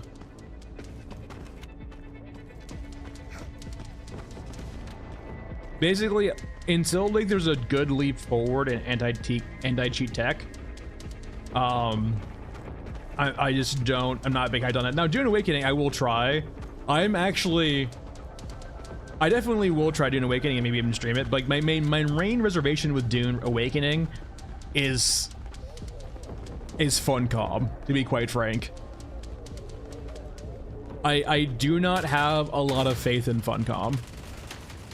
Now, I'm still gonna give them the chance and play the game, but like, I am expecting to be let down.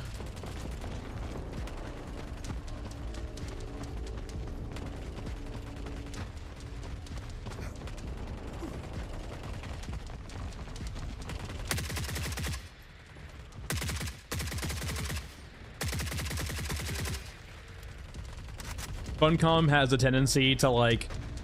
Funcom has historically shown they are willing to push out very unfinished, unpolished products consistently to meet whatever arbitrary deadlines they set for themselves.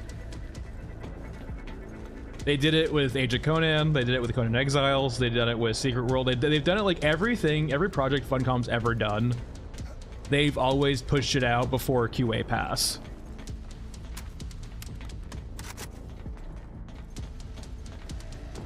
And like, I'm hyped for Dune Awakening. I like Dune, so I'm gonna fucking play it and see how it is. But I will say too, though, like I like PvP. I like PvP in structured environments too, where you can kind of fine tailor it. I'm not the biggest fan of like the Rust-like PvP, and it kind of seems, based on Conan Exiles and what they've said about Dune so far, it kind of feels almost like Rust-like PvP. If they mention anything about offline raiding, I'm basically just like washing my hands of it. It's exactly the reason why I dislike games like Rust and Ark, is I don't want to feel compelled or obligated to just no life a game. I like having some variety in my life. And those games require your utmost attention when you're playing them.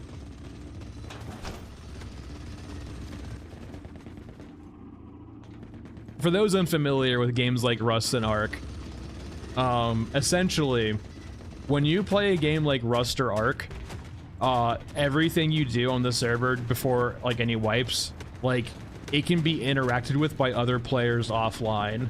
So say, for example, you play for 4 hours, you make a little base, you get some things together, you store some items. You could go, like, come back the next day, and it's all gone. Oh, sorry, you didn't want to play the game, you had a life, you wanted to go do some other things? Punished.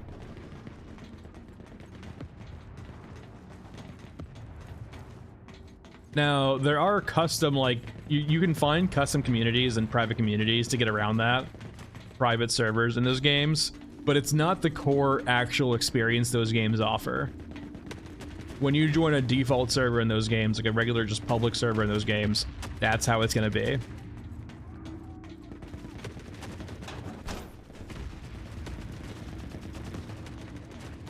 And I find that gameplay loop, it gets a lot of buy-in from players who want to engage in that loop, but like I think it's just a really shitty loop to be within the first place.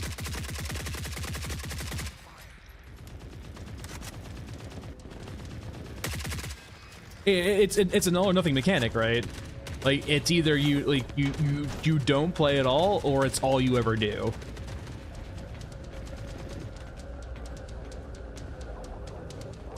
And like I think Star Citizen was like alluding to having a system like that too with their bases, but thankfully that's like 20 years away, right? So I'm not too worried about it.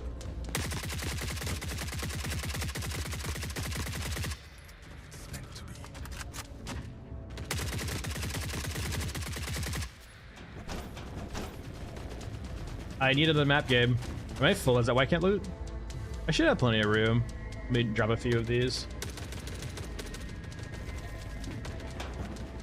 There we go.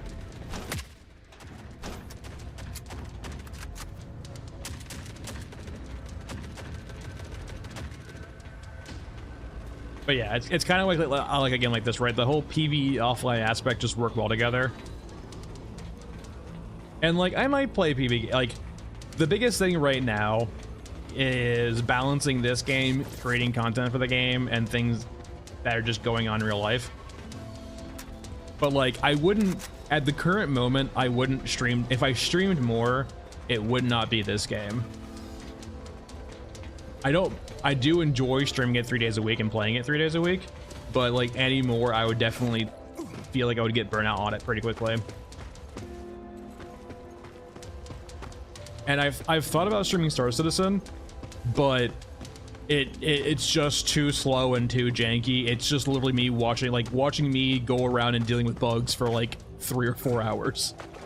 It's still fun when it works though, but like it's not a great viewing experience. But I will say a few RTSs have been like that. What's that? Tempest Rising has like a playtest right now. It looks really cool. I don't know.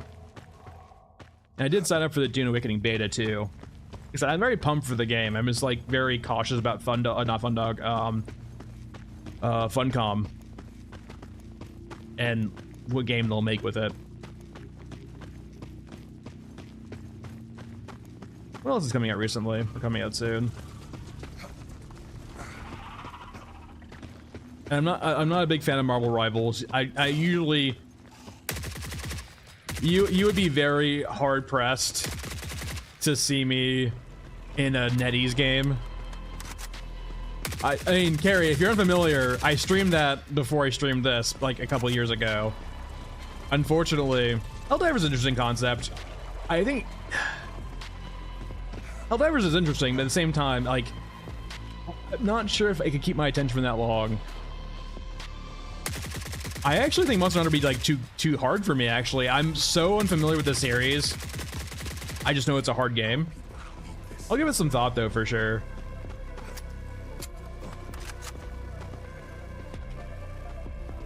Like, Helldivers is definitely a possibility. I just can't see me doing it long term. I feel like a PvP game would be interesting too to stream as a contrast to this.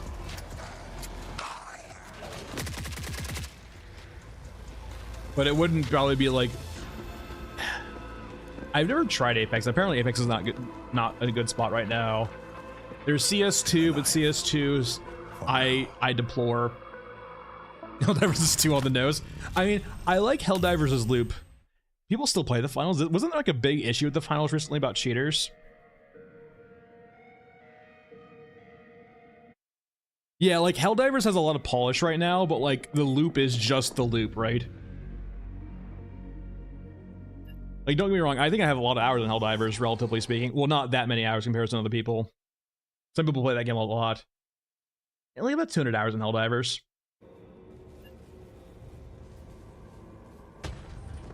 Yeah, like, yeah, the Helldivers and gun mechanics and just everything about that game, it's all really good. But it is in essence, right, the same gameplay loop over and over and over again, which it's a very good gameplay loop and it's a very well-polished game. It's just, you know, after 200 hours, it is what it is.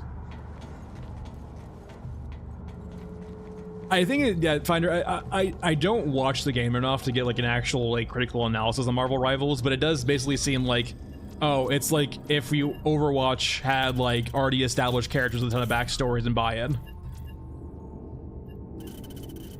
Yeah, like everything about like Helldivers is perfect, right?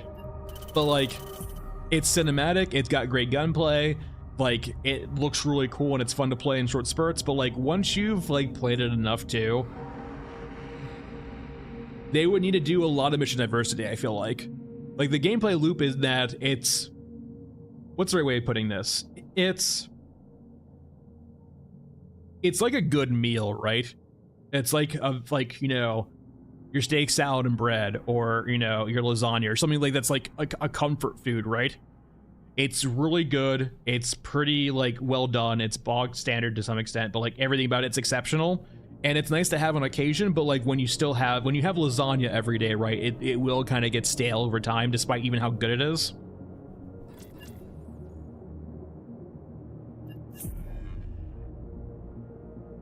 Yeah, zombie, that's a good way of putting it too. Like nothing, the war story is cool, but like things don't change it. Like the biggest thing they could do to get me back into the game is give me a lot more environments on like different planets, and then give me a lot more different mission variety. That would get me back in for sure. That's like the two biggest things that are probably pulling me away right now. Like, and don't get me wrong, it's a really good game, but just after 200 hours for me personally, just like, yeah, it's a no. Play a bit more bespoke, please. And it's kind of like, too, like, for example, the cities were really cool. I played it, like, I came back and played it for a bit during that. The cities were a really cool change, and the Illuminate, too.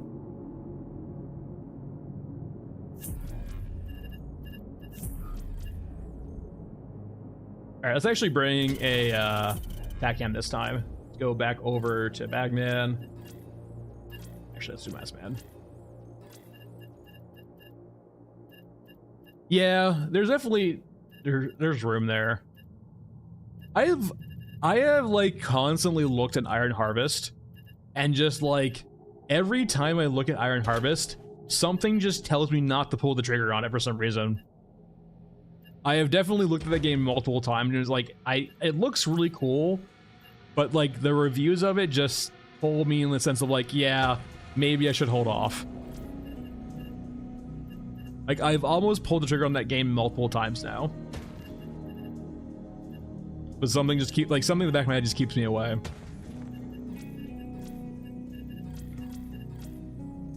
Oh, I can fix this. Yeah, exactly, right? That's why, that's like the biggest thing, Bloodpan, is like, I saw it, it wasn't that interesting. Like, it's like art style really cool, but like ultimately kind of boring.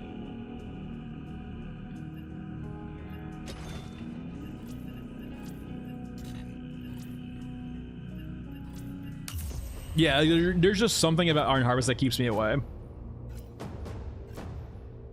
Ooh, Foxhole is interesting. I have watched occasional videos about Foxhole, but like that's also the thing too, right? Foxhole looks interesting, but it kind of has the vibe of like no, I'm not saying it's like Rust, but it has kind of like the buy-in of Rust, right? Where if you're willing to like put yourself into a game like Foxhole, it's super rewarding and fulfilling. But it definitely feels like one of those games that you need to have some actual buy-in to, right, over a long period in a short span, because the wars go on for like what, weeks or months at this point usually. Like the wars are usually a couple months of that, so like you buy into that period if you want to actually like fully embrace the whole gameplay loop. And don't get me wrong, it's a really cool concept, but I actually did try the demo again for that Pixel. For a solo dev, it's pretty good.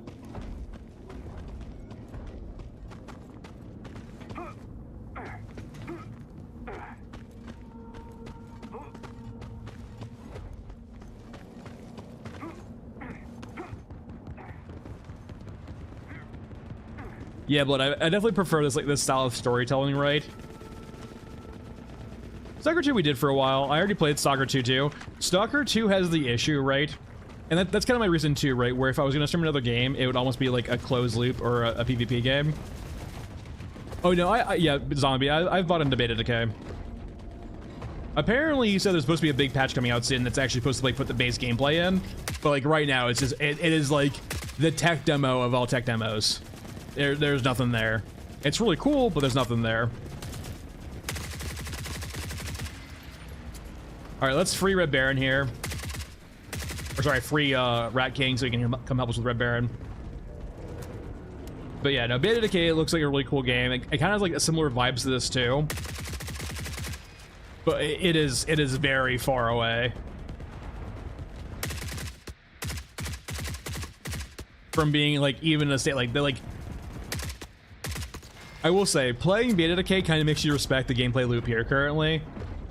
Because, like, Beta Decay is probably, like, a year or two away, like, in the past from this. I would probably just play SPT Tarkov. If that was the case, right?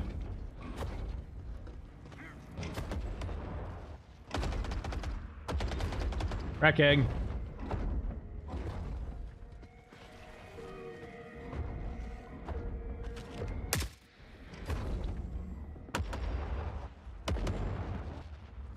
I need a free Rat King from the Cyborg Menace.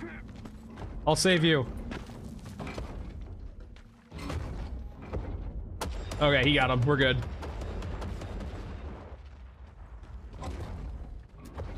Interesting. I'll look into that too then. No, Rat King, no. All right, let me get Red Baron to spawn, hopefully.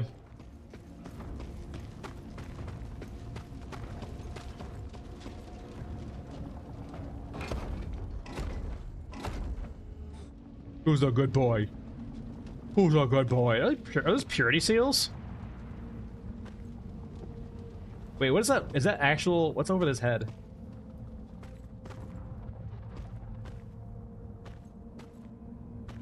What are those?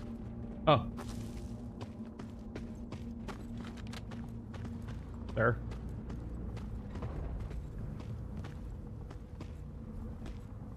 Don't be shy.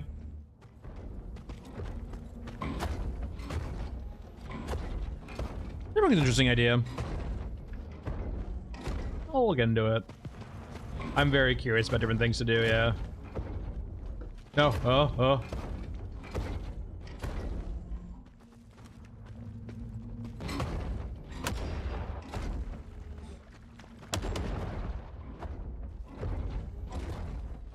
Where the hell is Red Baron, by the way?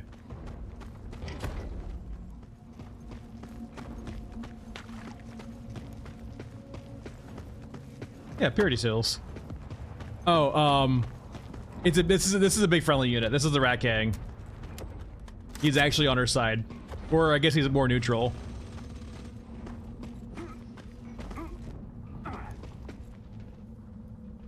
Where the hell is the Red Baron?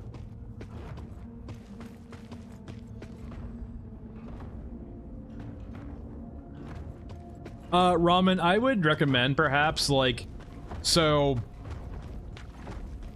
if you don't have one already, you can make a separate Steam account, and what you can do to that separate Steam account is do a family share, which will give that account access to your games as long as you're playing locally on your machine or like on your internet basically.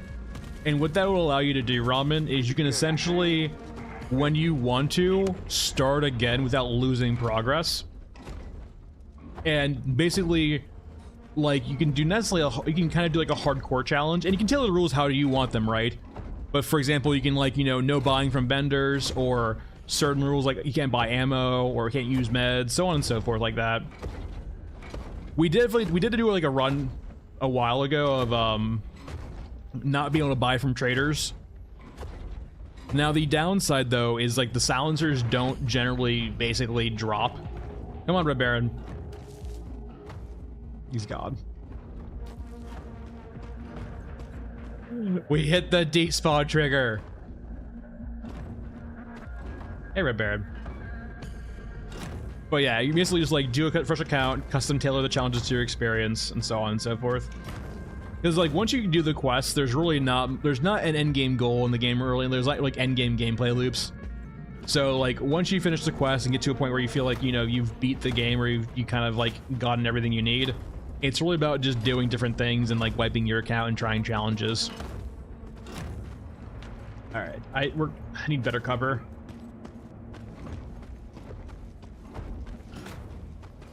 Let's try. Gotta be careful here though. All right, we're good.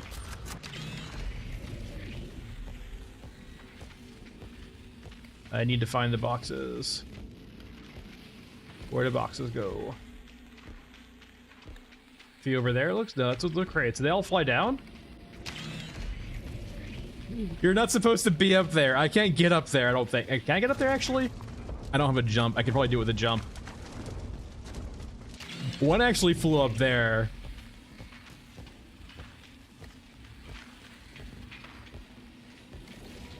I don't think I actually see that many down here at all. Oh, hello.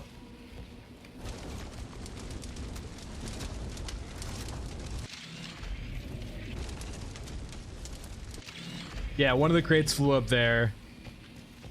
I don't think I can get up there. I can see real quick. I don't have a jump though. If I had a jump, that might be able to be doable.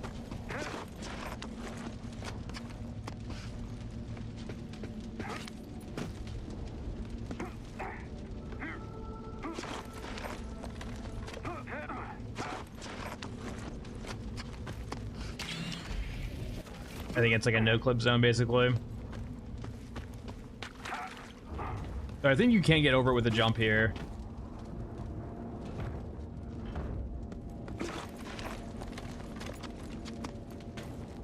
Yeah, there it is, right there.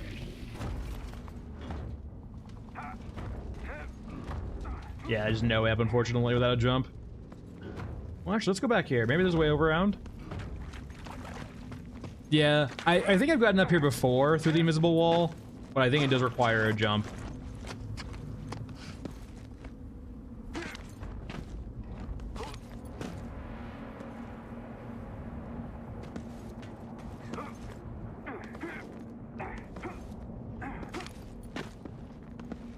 Yeah, invisible wall. There's nothing there.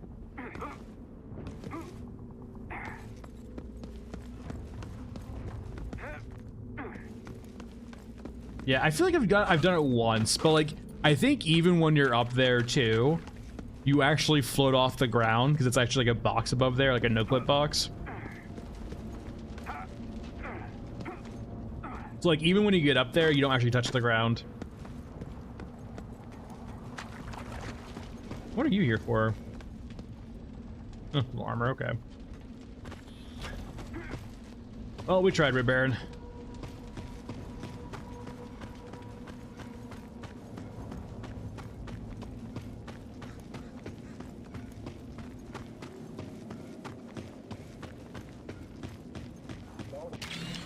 No dog. There we go.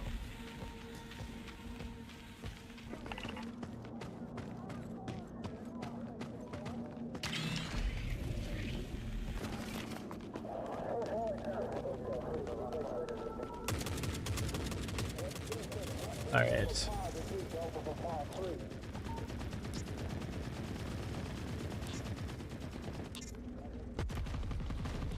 And there's one.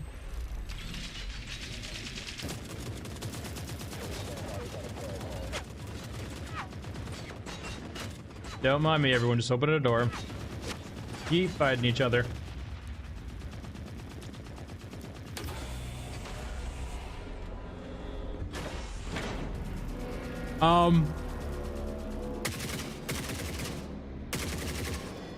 Yes, claws. Yes, both to both. So I like when I crouch, I am being stealthy, and like your detection rate, it's both, but like the AI detection is very poor. They get distracted easily too. But also like when you crouch, you basically have to be in their face for them to see you.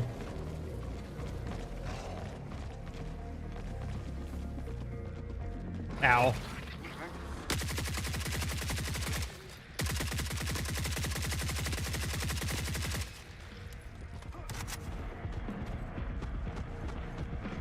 They will, like, in more open areas, the visual detection's way better. But in these small confines, it just seems to be not the greatest for them. Like, if we're in an open field, they detect us pretty decently with visual aggro, but, like, also... Hold on. Yeah. As long as we're crouched here and not, like, we basically don't make noise and we're fine.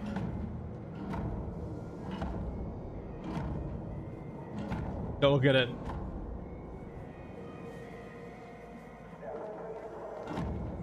Alright, so they definitely saw us a little bit there. Full of bad people.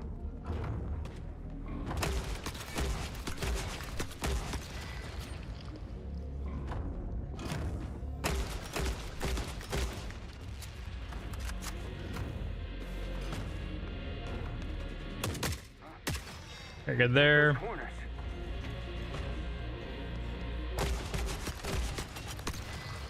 Whee! There's a box. Alright, time to leave.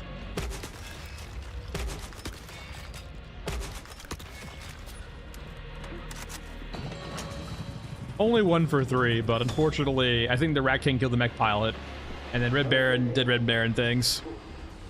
Another reason to stay alive. I think it's time to try to snipe. Let's go over to Mesa. Unfortunately, though, I will say Gold Brick is very deadly.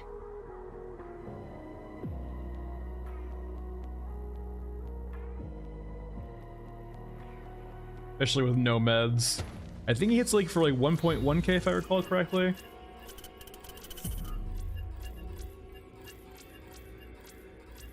There we go. There's payback. We're looking for that. Sniper sweep.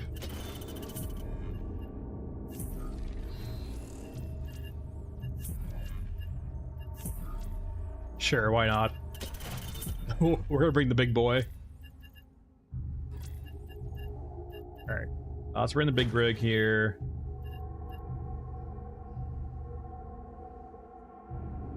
And where are you? We're gonna bring you. We're gonna bring the big one. There you are.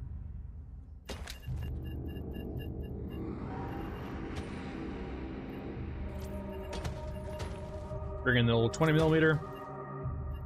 I definitely probably don't need that much. Gotta jump. We'll bring a backup gun.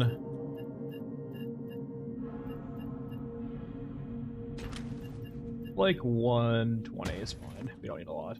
Actually, just do 100. Regions, Mesa, entry point, ruins. Jump, ammo, all that good stuff.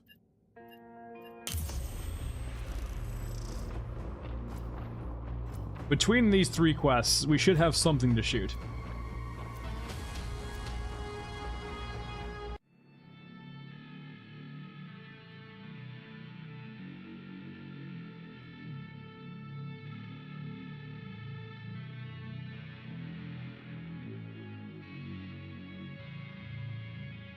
I hate the surface.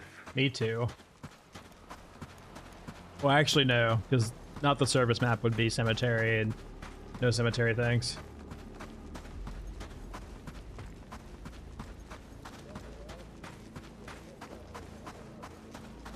Alright, to Shantytown we go. It's time to ascend.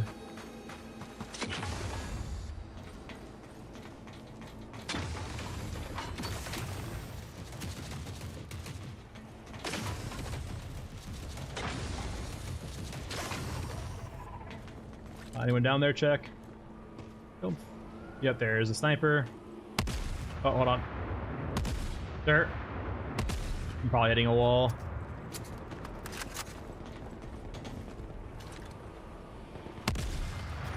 Alright, sniper's gone.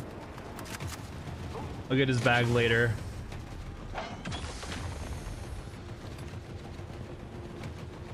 Nothing over there. Looking for gold brick for payback. There's the high nav comp.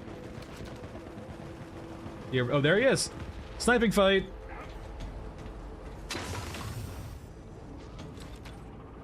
There's gold brick. This is like the one opportunity you can actually snipe in the game. So we usually shoot her on the first dot. A little low.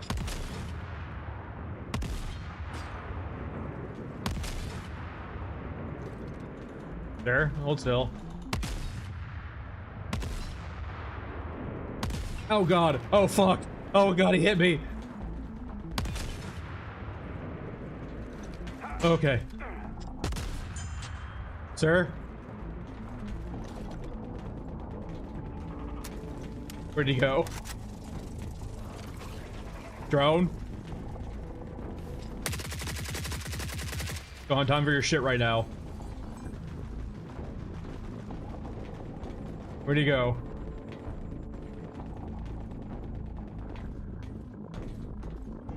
Gold brick. I definitely hit him once, but he also hit me once, and I cannot take another shot. Yeah, he did. Basically, yeah, 1,000 damage. Basically 1,100 damage, actually. Where the hell did he go?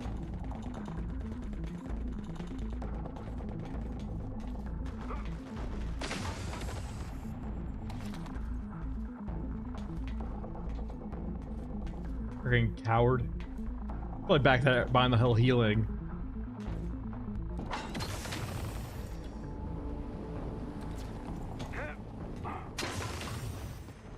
Is that him right there?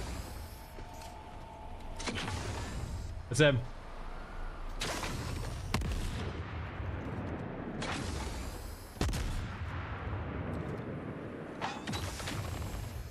Wait, did he move again? Oh, he's right there. He's right there. Okay.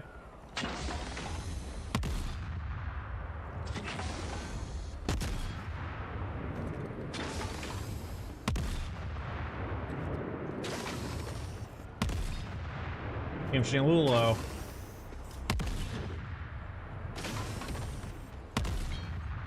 Come on. That's a little bit higher, I guess.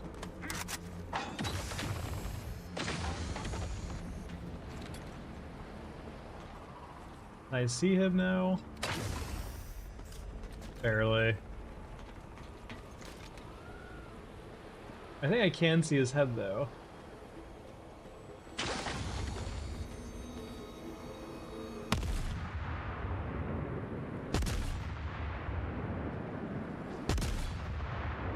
Where are my shots going? I can't even tell.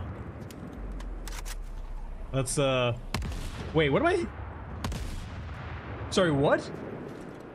What am I hitting? There's something in the air here.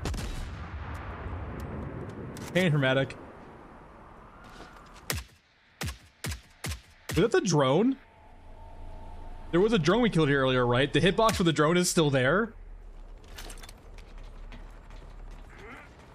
That's just confusing. Alright. The next best spot.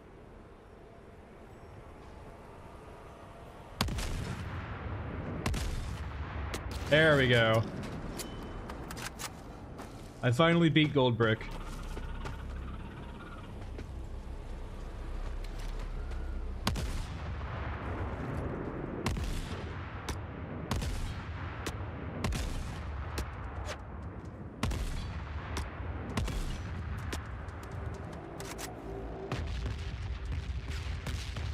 He hit me a little bit there. I should probably back up a little bit more. No.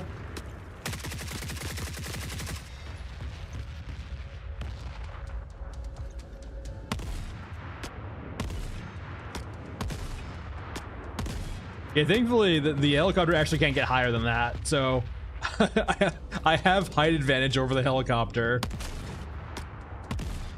No worries, David. I have the high ground against the flying unit.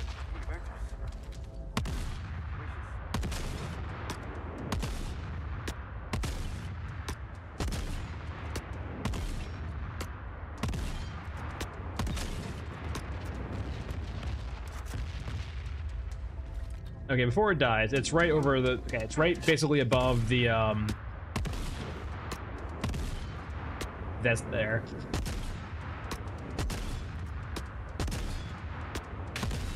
Ow, that hurt a little bit. Full of bad people.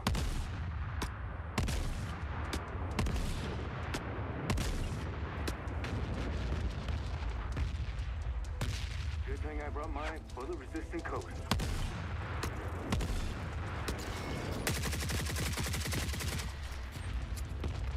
Alright, we're good. It's dead. It's got actually... I think it has like...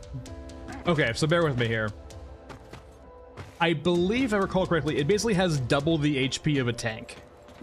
Approximately. It's like half that of like a medium mech, but it's about like double that of a tank.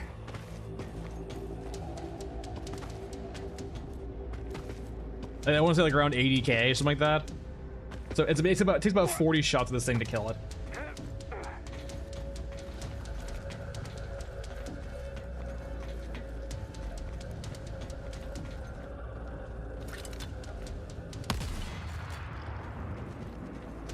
It's loud, but it one-shots things. I do have HKs on me though. I gotta be very cautious about that. It's been a while since I've had a notification though. Alright, let's see if the sniper is still there. Yeah, there's the HK sound.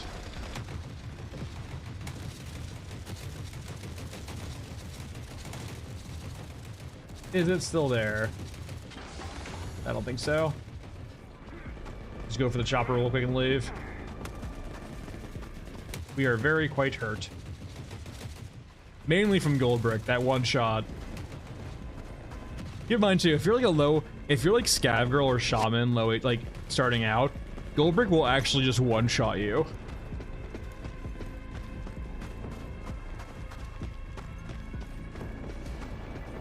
Oh yes, the second helicopter.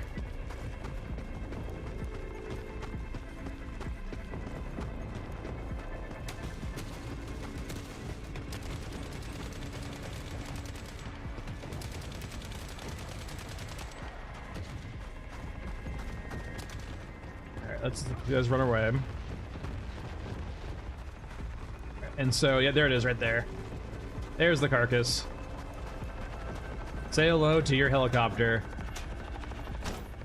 And it didn't drop it? Really? I've been cheated.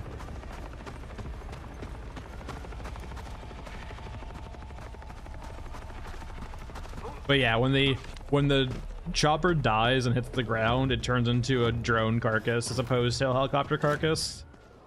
Probably just a placeholder for now, I guess. Okay, so this should one-shot them to the head.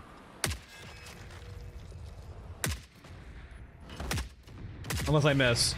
That's not good. No, no. To be fair, I was looking for cover there. If I dropped down, I would have died too. Damn you, gold brick. You caused that. Also, I feel like I hit a shoulder and not the head there.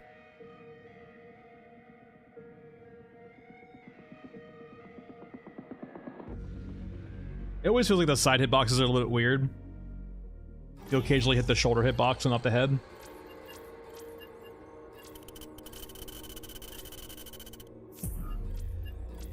Yeah, there's no need to just like pull those guys away from the bridge. It's you have to kill them.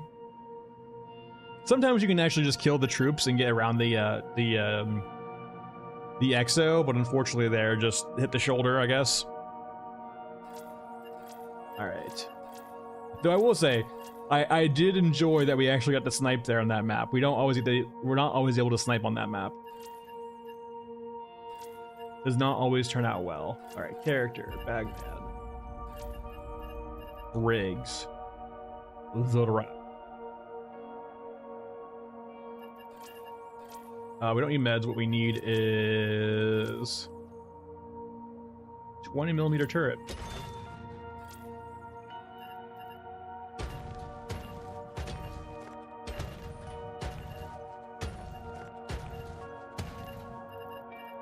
And what gun do I want? Oh, just an RPK again, to be honest. Something that just has good ammo economy. 7.62. Regions, Nexus, and we're good. Yeah, that's a nice aspect about a few of the quests, is that you can just complete them even if you die. Gives a good way, too, for people who just, like... It's important to have things like that in a game like this, just because, like, if some people have a tendency not to survive and just have an issue surviving, even when they die, they can still make some, like, forward progress. Or, like, negate losses. I'll tell you, friends. Alright, let's go ahead and spawn this. I think we're gonna save the turrets for past this right here.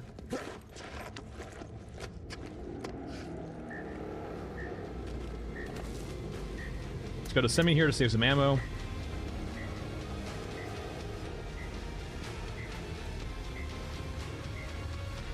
Like, if they went over to like a day-night cycle, right, where every day was like X amount of water, having quests you can still like die and raid with for but get credit for is nice.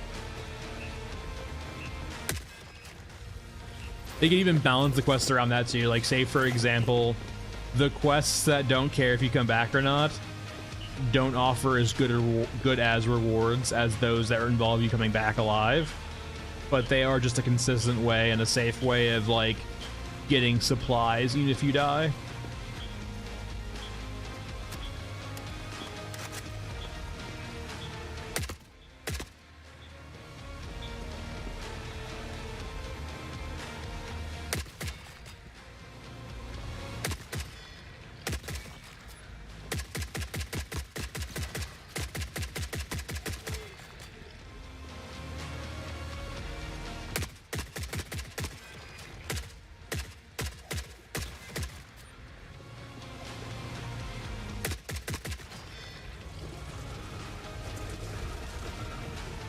I'll go for these guys.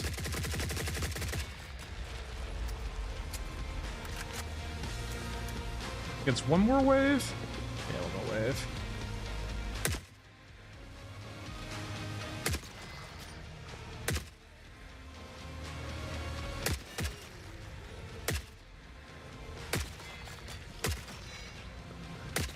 And which would be good. Yeah, they do. When drones explode, they will do explosion damage. They do hurt quite a bit too if you're close to them. But they will, yeah, collateral kill any other drones near them.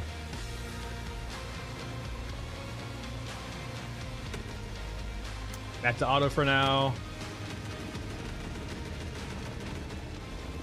What's like the best area to do drones here? I feel like it's probably up here in a corner. Maybe not though.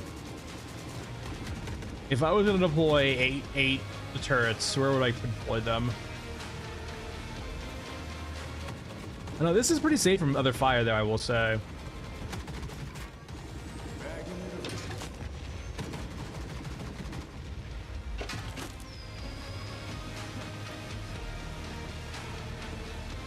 So we have those turrets there. If I put them here, they will occasionally shoot all the way down here. I don't think I want that.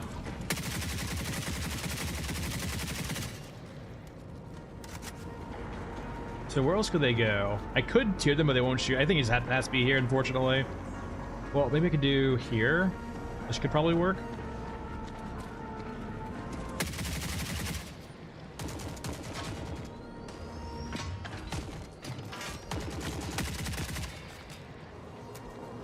And we can do like maybe do like one here, and then one here.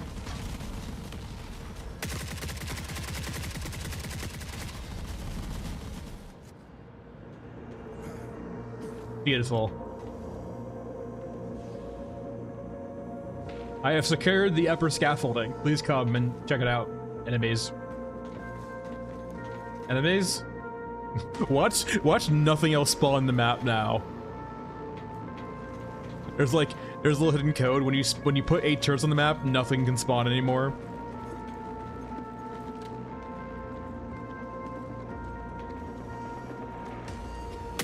Come hang out.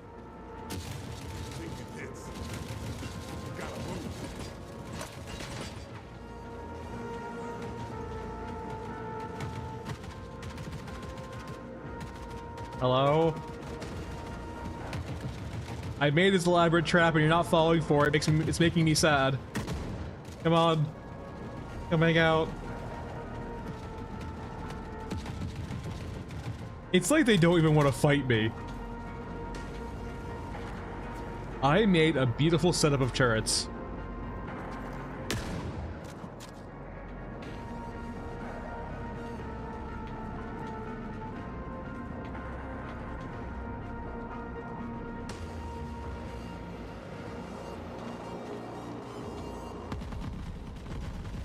Beautiful. Unfortunately, the crossfire isn't the greatest, I guess, because they will head up here first and die to these ones before anything else.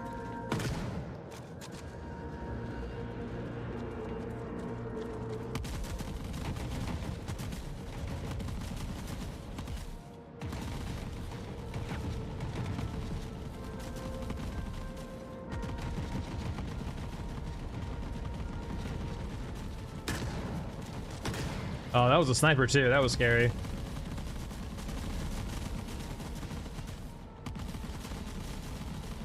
I'm helping out now.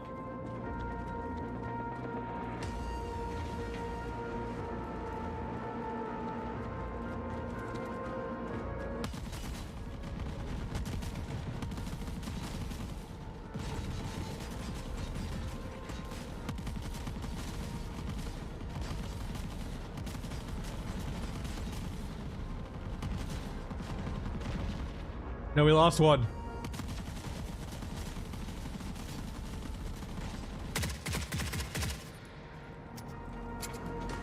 What's the Mars project? That's a lot of bags. Why am I mantling? I'm full, aren't I? Yeah, I'm basically full. Hello?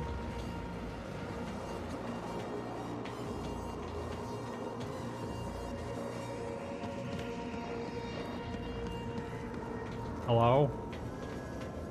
Did we win? This should buy me some new upgrades. I hear some. That's yeah. Here they come.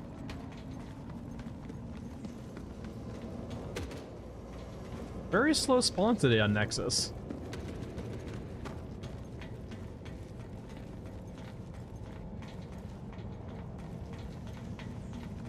Yeah, I guess this works. This is probably not the best spot. There's not really a better spot over there, though, because they would just get murdered immediately. Those brawlers? Really?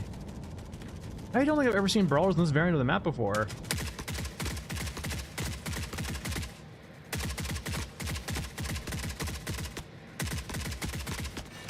Interesting. Is this a sniper? Oh, it's my turret.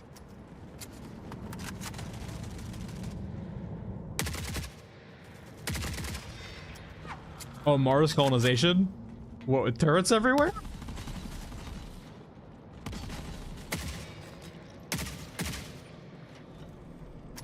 Yeah, get some more loot before we leave.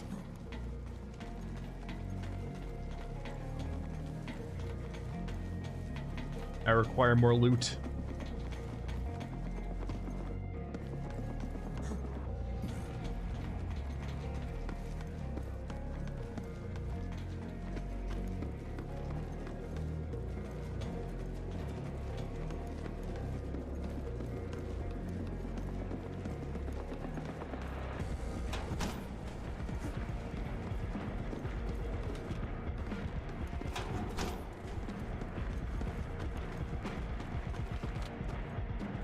No big boxes anywhere, though, unfortunately.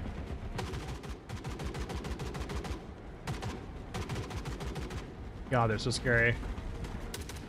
Guess my turrets fight.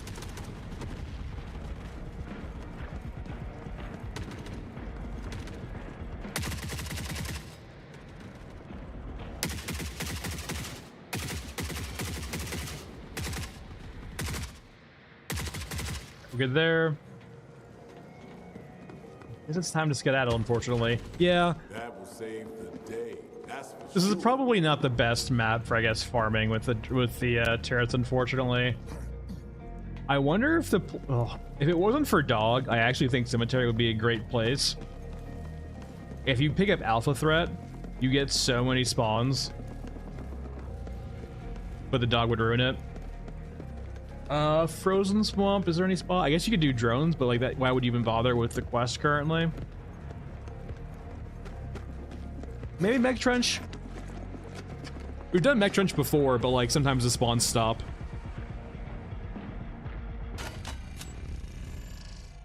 Yeah, unfortunately, the totem is a one and done quest. I haven't tried duping it again though. They might have stopped that. I think there was a patch notes on that a while ago.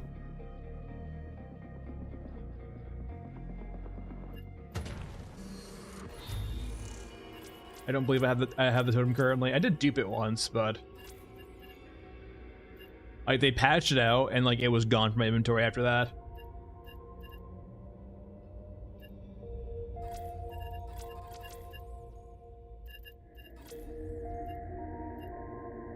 I think it's time for a cemetery. Let's do pipes also. I know someone was talking about pipes earlier, not using pipes, or you can't hide from dog and pipes. So let's go Scav Girl, pipes.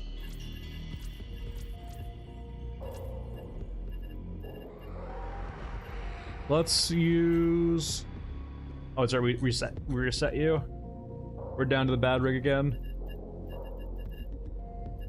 We'll still bring a jump. Well, we need probably use a cat tack him instead. No, let's just go off sound actually. We'll bring a little bit of extra ammo for Scav Girl, but that's about it.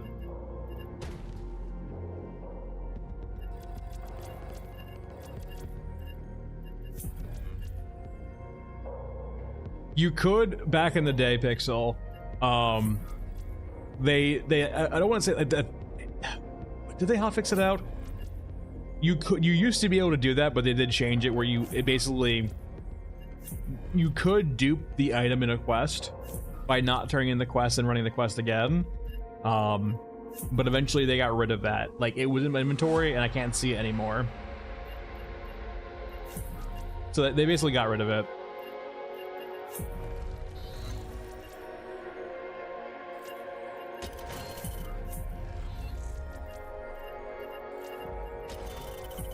Yeah, I think it was like a small patch. I don't think it was part of the major patches. I think it was like a small little patch in between like the October and December update.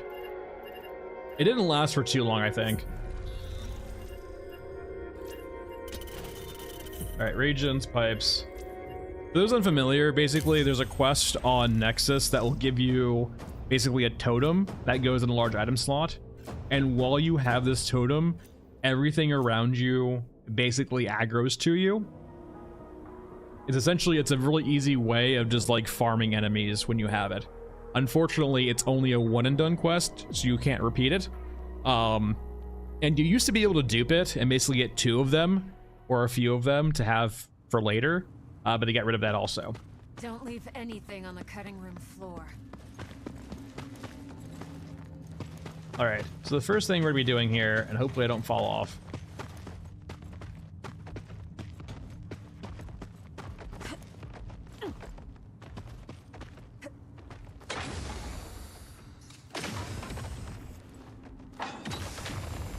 Okay, that's a very, wait, first tag you, okay, it's not there. So the first thing we're doing is checking for the logbook over here. And it's not there, so we don't need to come down here at all. And the biggest thing we're checking for is making sure this door is closed, because our intent is to lock dog in here.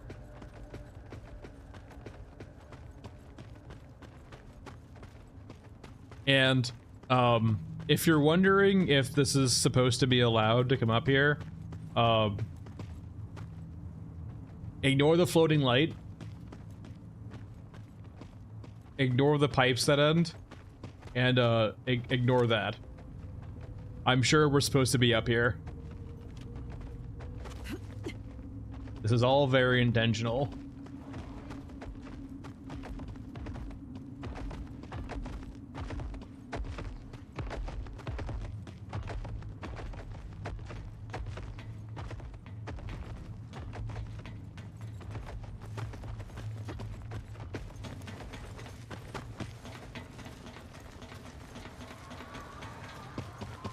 Alright, and dog is now locked on his side. He can occasionally teleport past it, but we have done our job. We have locked dog on the other side. If he teleports out of it, I can't really help that.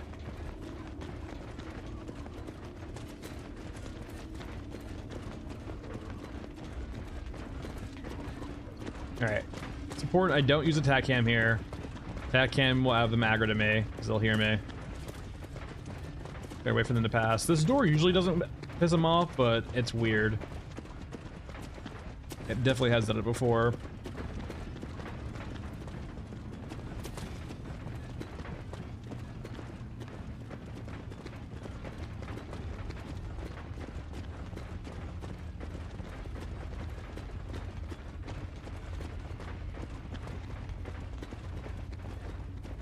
I feel like they're far enough away.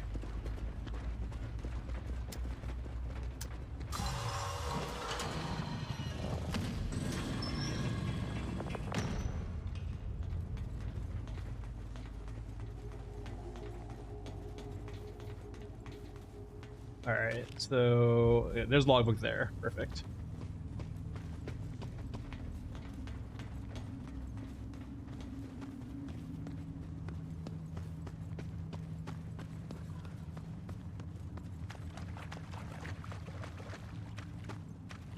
Look at the pipes.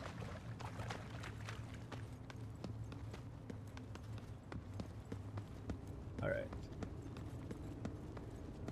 We have our logbook.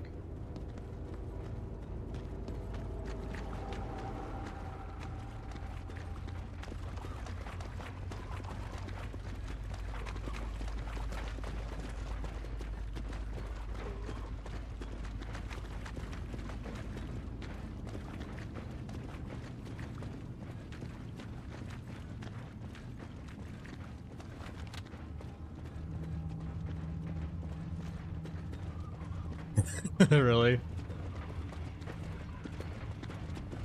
It would kind of make sense, right? Like, in regards to the AI using prominent figures as bases for sculptures and shit. What they have the most data for.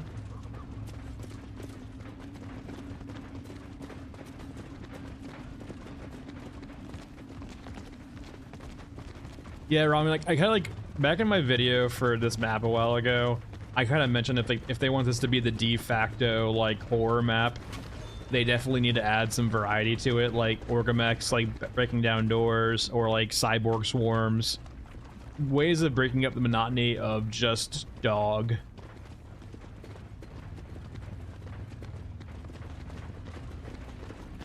Because like the map would feel cool. Like imagine like a Left 4 Dead-esque map, right, where like you have like cyborg zombies you're sneaking around, and hordes of like cyborgs and zombies to defend off. That, or you have like an orgamech that replaces the dog, and the orgamech is like a bit different, where it's not as clever as dog, or not as fast as a dog. Like you can outrun it, but it's like inevitable. It breaks down doors. You can't stop it. You can only like it's almost like the tyrant, right, from Resident Evil. You can stun it, but you can't really kill it.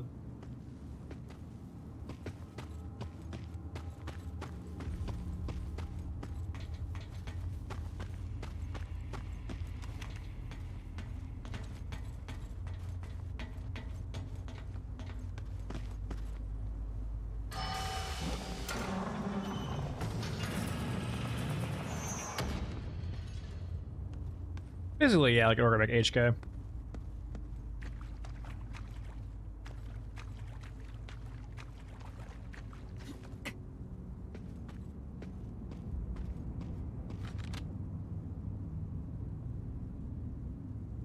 Tons of tangos in the area.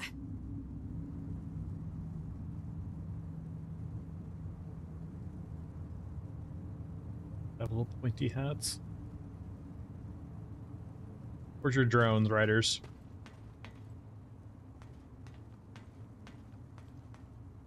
Alright, time to leave.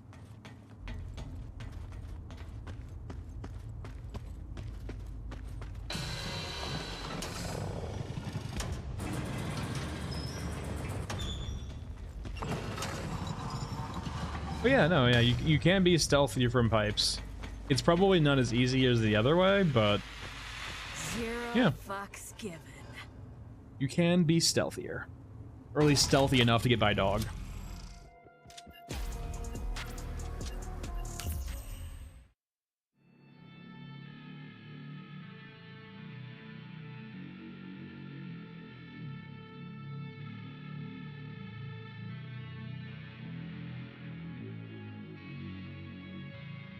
Alright, we're good there.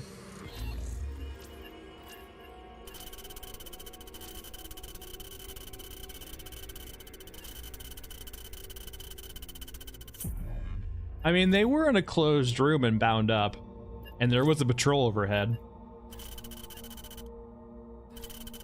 I don't think they're actually hostages, but more like prisoners. But yeah, I definitely think they could add like a locked door, right? You have to like, hack the door to free the hostages. They are in a cage in that map too, right? Just the cage isn't locked currently, so maybe they'll change that in the future.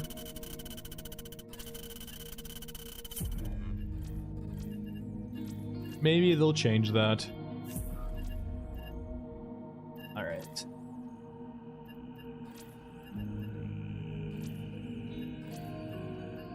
Scorched Enclave.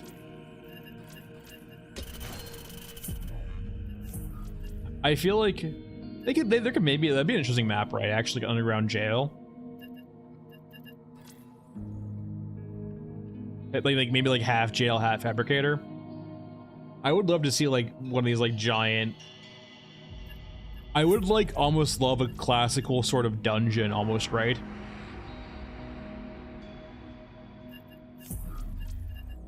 It would be kind of interesting to do. Yeah, Maximus, that's early access in a nutshell, right? It's both really cool and also just like a janky mess all at the same time.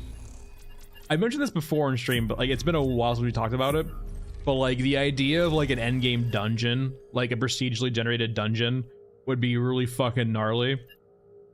It would work well with the whole AI concept here, right? Like these AI producing these like basically these dungeons, if you will. Like as opposed to like in D&D, right, where you have like an evil wizard or like a lich or something like that making these dungeons protect their stuff.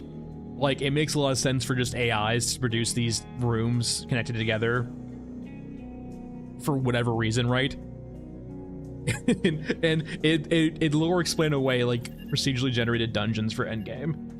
That would be such a cool endgame loop, actually.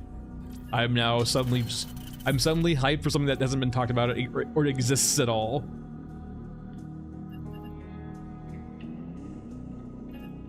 Let's go. Actually, we can level up Scabbard a little bit. Never mind, we're far away from that. We're gonna go over to, let's go over to Shaman. But now, like, endgame, like, procedurally generated dungeons of, like, connecting rooms and different rooms and, like, obstacles and so on and so forth would be really neat. Probably, like, maybe well outside the scope of the game, but still neat.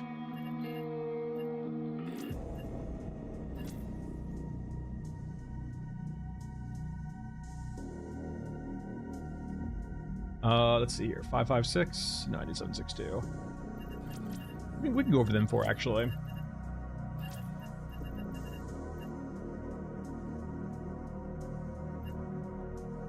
Yeah, I'm usually...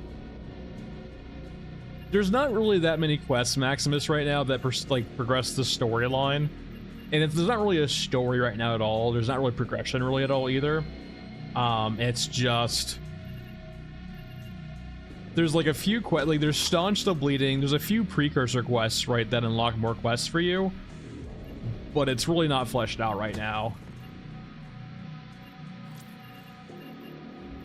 Like there's Staunch the Bleeding, the biggest one is Staunch the Bleeding for Miruska. Like you have your base quests for like unlocking all the guys. And then Staunch the Bleeding is the only really one locking you off from a lot of stuff for Miruska.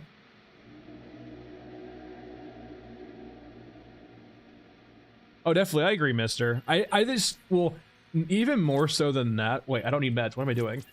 Have it. Get out of here. You don't belong here.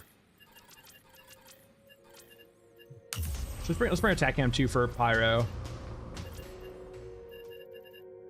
More so than that, mister, I just think that for smaller indie companies right now, you have to stay away from making a core tenet of your game PvP, unless you're like aiming for like a casual like PvP, like unless you're aiming for a much more casual PvP environment. Like say for example, you're basically making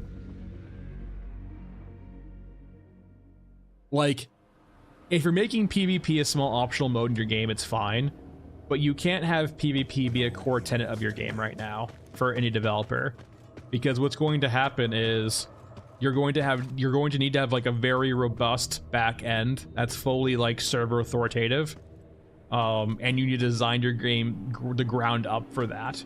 And even on top of that, even being server authoritative, you then have to just have a good anti-cheat. And you can go third party, but that's going to cost money that you might not have. And if you do it in-house, it requires you to hire people to, to do it for you. There's just no real way for an indie company to win right now. I feel like with doing PvP as a core tenet of the game, take a moment. You're just asking to get demolished and failure, basically.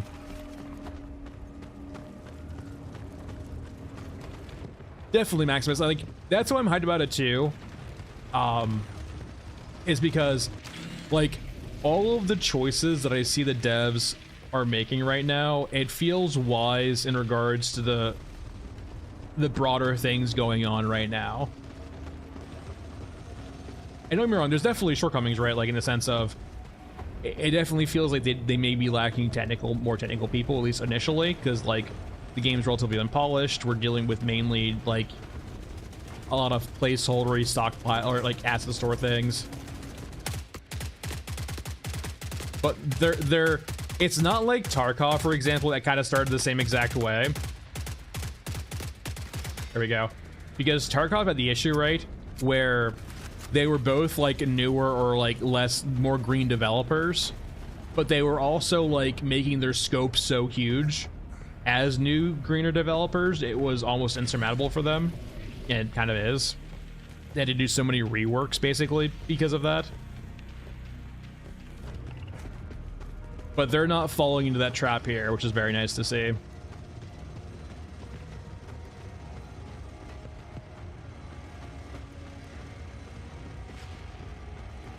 Yeah, I mean, there's definitely the aging out too of like competitive FPS games, but it's not even aging out.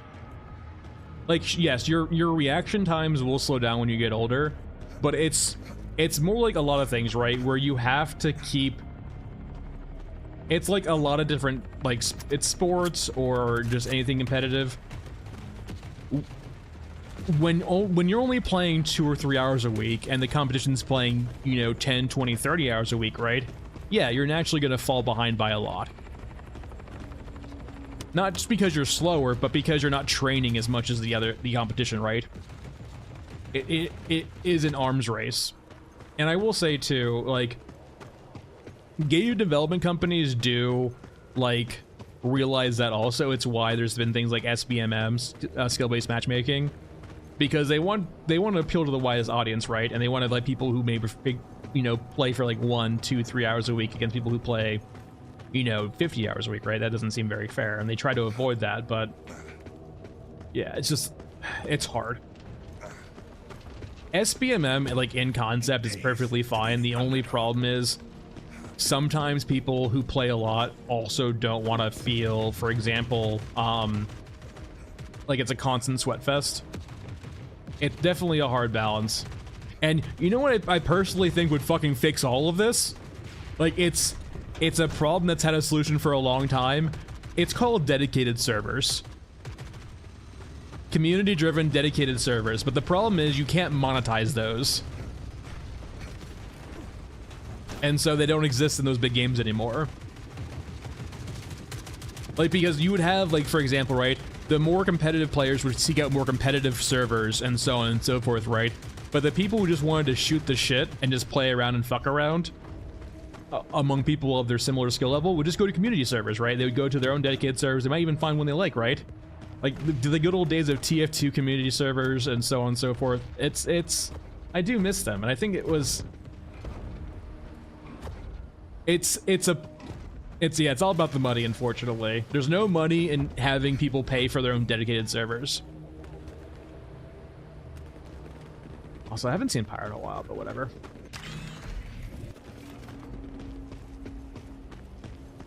Yeah, like, how do you get people to pay money for, like, skins and stuff when they can just mod in their own skins in a community server?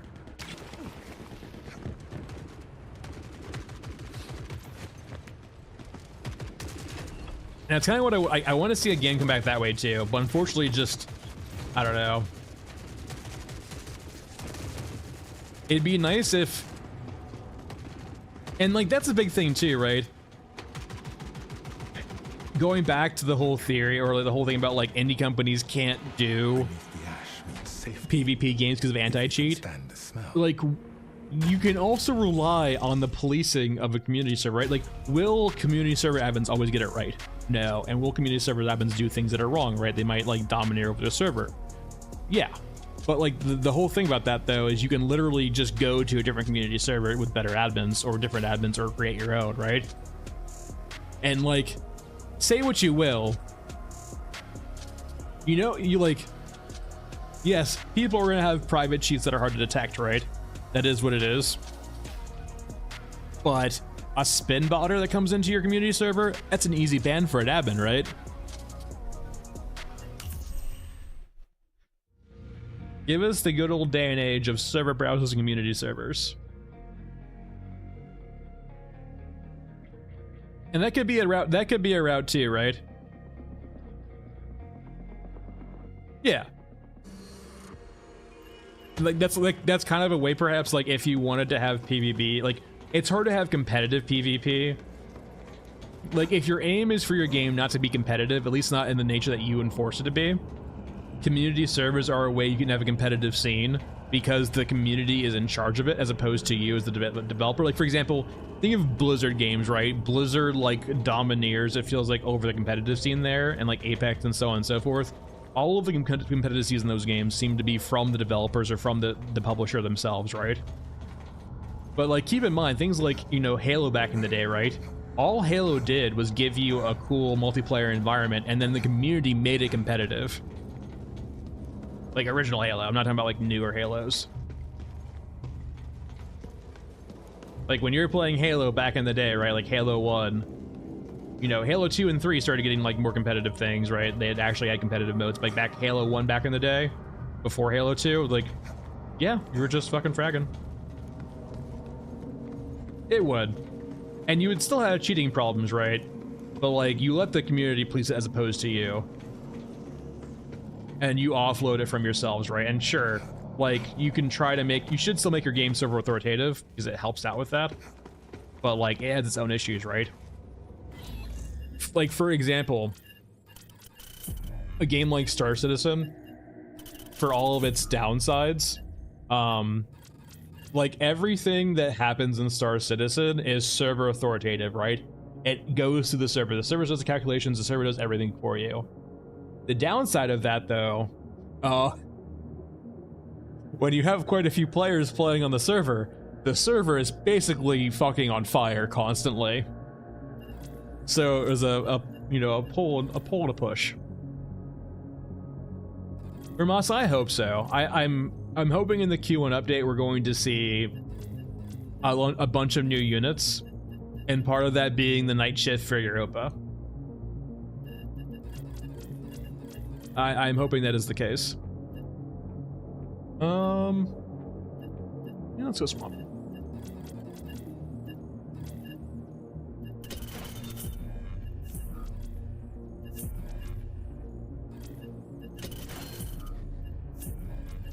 It definitely does feel like, too, that for right now, that's the reason why we don't have a night shift mech trench, is because it would be a night shift for Europa. They don't exist currently.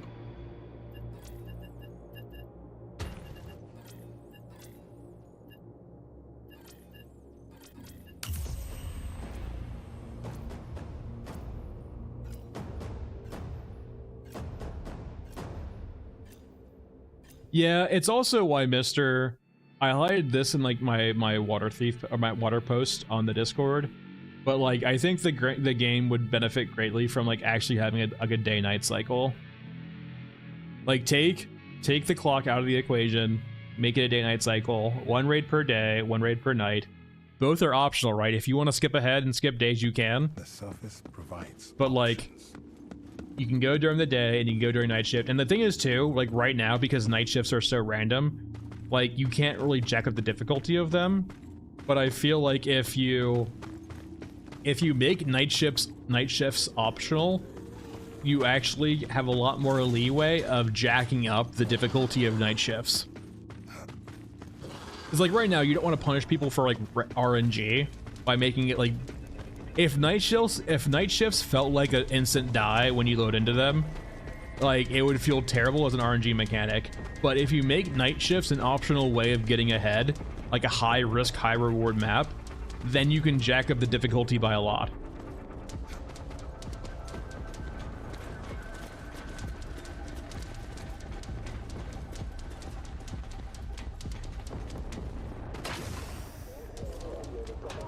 Hello.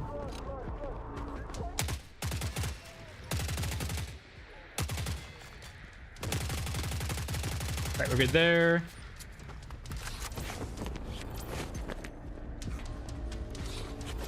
I would love to see too more moving things like mega structures moving, like seeing Titans or like roaming in the background, or seeing like trains going off in the background too, or like a train cutting through the map occasionally would be so neat.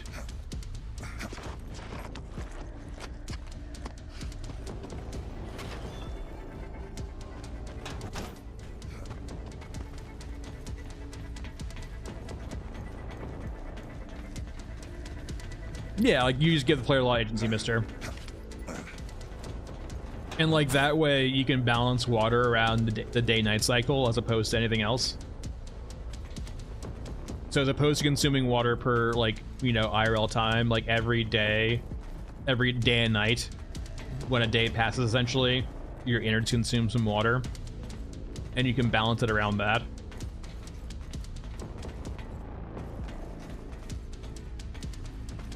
Alright, we need schematics. Could be over long. I have a flashlight, thank God.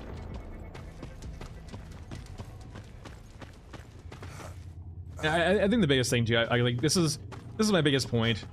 Like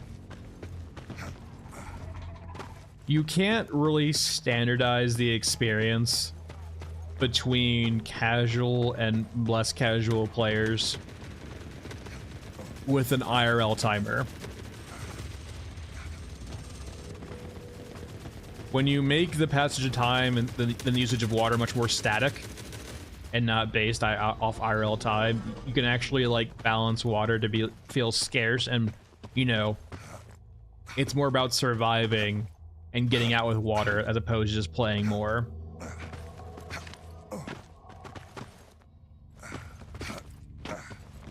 Yeah, different things on top of that too, right? Yeah.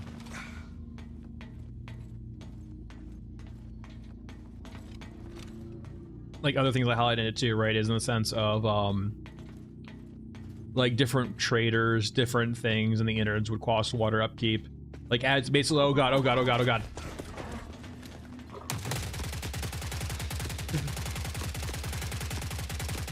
It's always when I think I forget about it that happens, the pop in here. Anyway, like as you progress, like essentially the core system of this is too, water right now, like you basically make it really easy early game for newer players and people getting started. Essentially, like when you start out, because you have nothing in your innards, your water consumption is basically so minimal, you almost have no way of having water death early game. But as you progress through the game, unlock new traders, acquire new gear, expand your innards, acquire, you know, NPCs to help fulfill resource needs, your consumption goes up, and it gets harder and harder as you progress, right? And there's ways to mitigate that, and there's ways to, like, you know, do upgrades and other things for that. But like essentially, the farther you progress, the harder it gets to actually keep your innards sustained.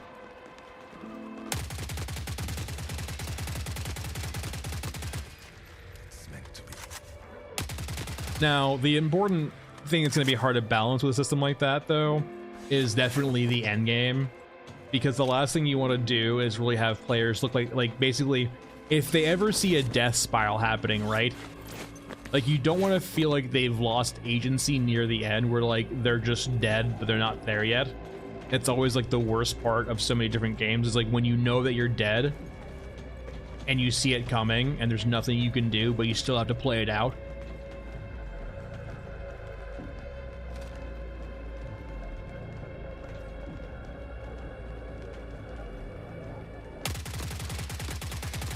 So that'd probably be the hardest part to actually balance or mitigate.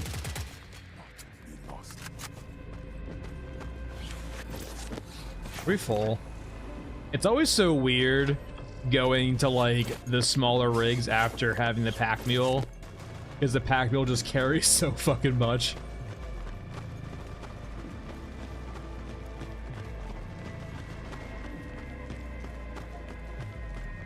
All right, time to skedaddle.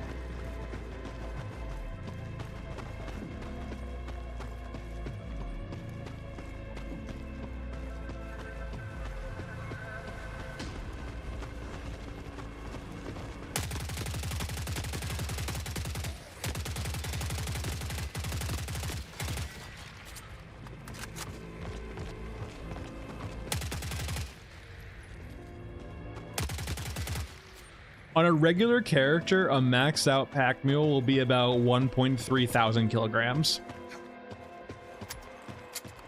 If you have the upgrades for it. And naturally, if you're playing Bagman or Bagman, that will go up with the carrying capacity upgrade. But about 1.3 thousand. It depends on the volume and like the weight of things you're carrying, but that's about where you get to.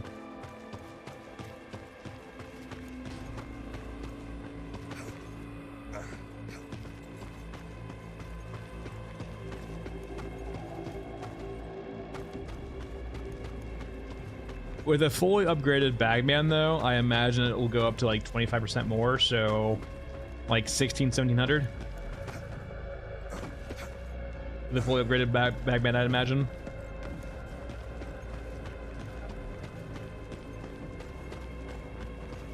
That's about right, yeah. 1.1, 1.2 thousand kilograms. Which, by the way, would absolutely annihilate anyone's spine, but we're in the future. The far future of cybernetic spines, I guess.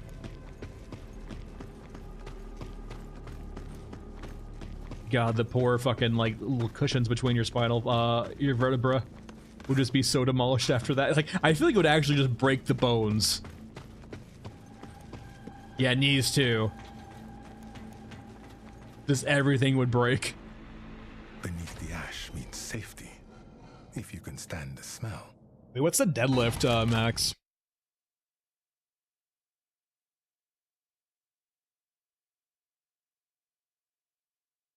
The maximum deadlift. Wait, yeah, 501 kilograms. Might be all of a sudden. Yeah, so like with a deadlift, right? Like just like a quick pull up and then drop just up to your waist, right? 500 kilograms. So we're doing almost twice over that.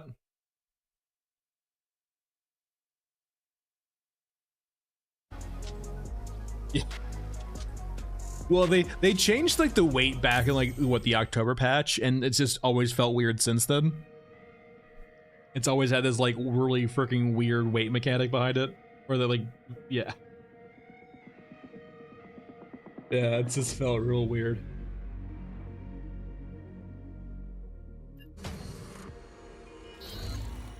It's also very placeholdery too, right? For example, if we go over to our character comment loadout here, if we go down to like ammo, for example, like the only actual ammo type right now that is really different, like you have your specialty ammo here, which weighs more, but like all of the ammo for the most part, like the 45 and 308, 54R and 45, like all of the middling rounds, like 12.7 subsonic, a 50 cal round basically, most of the rounds here are essentially the same weight.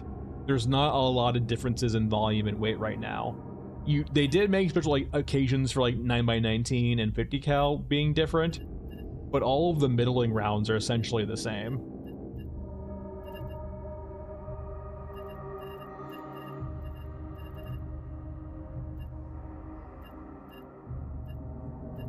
Yeah, there's like not a lot of weight. Also, I feel like this should weigh a lot more too, right? Got a health, interesting too. It's got a health of 1,000. 6 kilograms. Might be enough. Okay.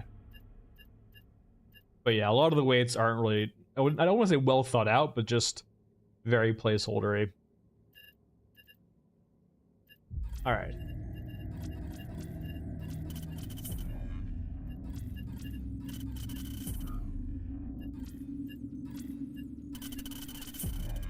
Only some of the rounds, yes, not all of the rounds. So, like, the absurdity is mainly this. Like, some of the rounds are actually compensated. Like, for example, 50 cal is essentially twice the size of a regular round. You do carry... Okay, that is true. That is true, actually, Mister. That's a good point. You do carry more or less per stack. Which is weird, though, right, too. So, for example, a stack of 50 cal, 30 rounds... So 30 rounds is 2 CU and 0.02 kilograms. So it's mainly, it's more of a volume issue as opposed to that, I believe. But if we carry 45 in, the stack of 45 is in 15 rounds. So essentially 30 rounds for, it's basically 30 rounds of 45 is equal to 30 rounds of 50 cal. Currently in the game, which just feels really weird, right? I think most are, yeah, and then we have 308, which is 20. But once again, then we have 45 again, right? It's just, yeah. The weights are really weird.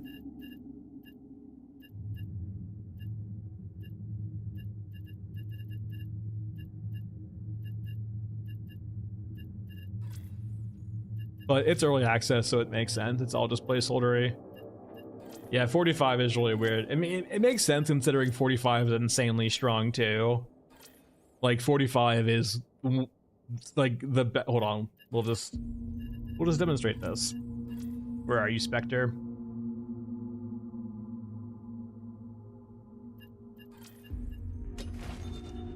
I mean, not solid. Gotcha. You want some Rat King residue? There we go. The Spectre 45 is like one of the best guns in the game. It's 45 ACP, but like it does 200 damage and it's silenced, and it's got 50 rounds by default. It is like one of the best guns in the game, and it's not even close. Where are you? Suppressor. Like, it has everything you need. It has a 50 round magazine, 200 damage per hit, and then a silencer. Yeah, they did rebalance it a bit with the headshot multipliers. Like, I don't think the 45 is like a big like headshot multiplier now, so it's a bit better, but it's still pretty insane.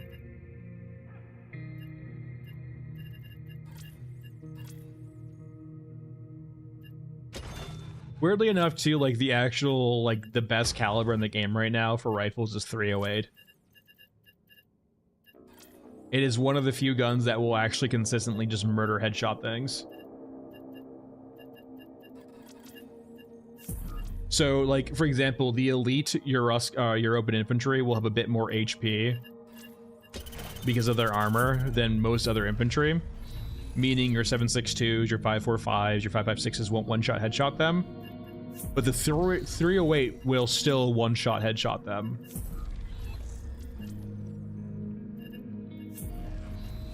It's one of the few games things in the game that can actually do it. That can be silenced. Alright, mech trench. Elevator.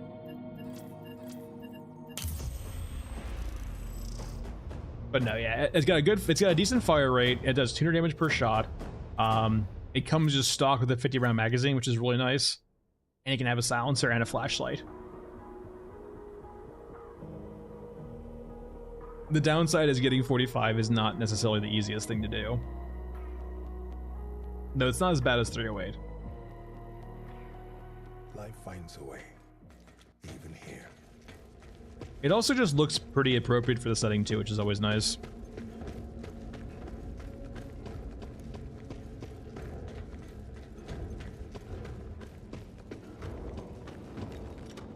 Alright.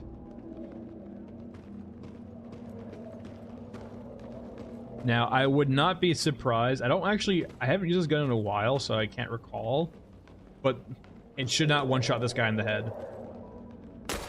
I stand corrected. This gun is goated. 5.45, 5.56, and 7.62, I don't believe can do that anymore.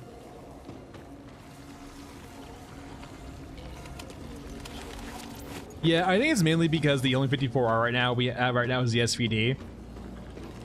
And it needed to actually have it be like a standout as opposed to 308 because it's a small magazine.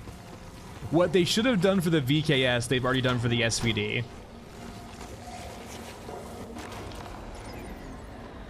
The drum mag on the Glock is fun. It's actually like one of the better SMGs currently because of that. Though, like, the animation when you sprint run with the Glock or any pistol is just so much, it's so weird and funny. It's like a little waddle.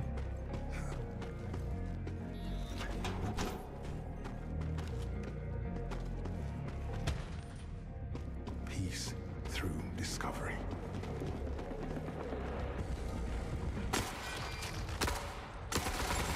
Contact.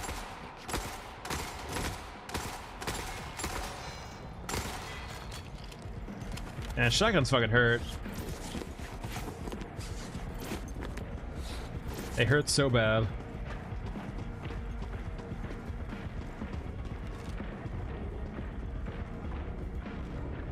Alright. I need to get by the EXO without pissing it off.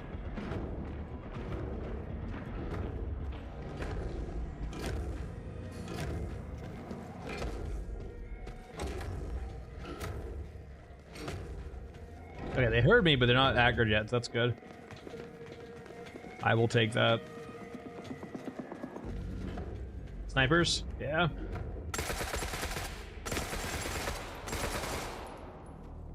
There should be one more up here.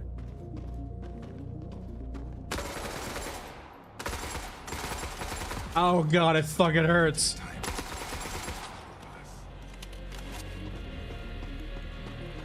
And the spotter is usually downstairs, so we should be fine.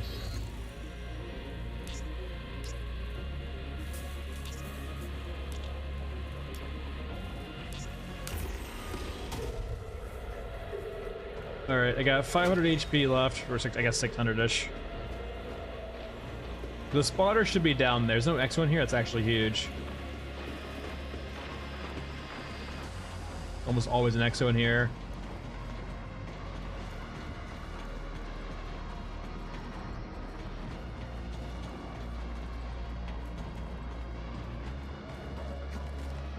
There's a spotter from earlier, and that's you on fire. Who would win? Giant mech or grease fire? Grease fire wins. Probably more like hydraulic fire, but same concept. Yeah, honestly, like H-Rub, I would prefer much less calibers, but then blown out like that. I'd rather have more guns and have them be kind of bespoke and interesting and have choices with them, as opposed to having more guns that are kind of just overlap a lot. But like right now, there's like a bunch of guns that basically do the same exact thing. So there's not much, it's basically just like you run the best one.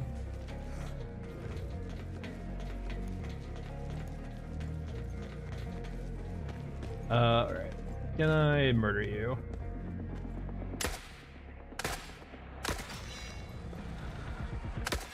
There's two. Hello, prisoners. Oh, the revolver? Yeah, I don't see the revolver ever being good. It's so weird, too, having, like, just that one pistol in the game that uses that one caliber, considering everything else.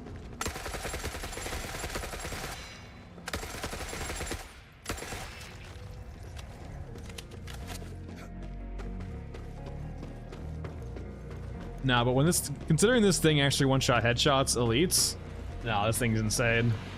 I hope the bastards at home appreciate this.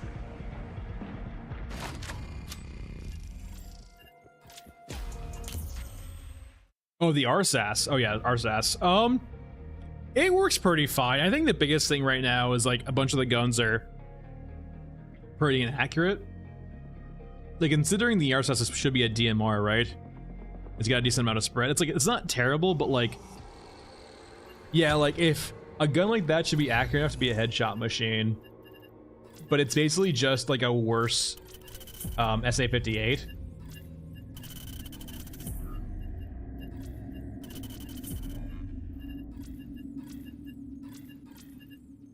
Where are you? I know you're here. Yeah, the RSAS.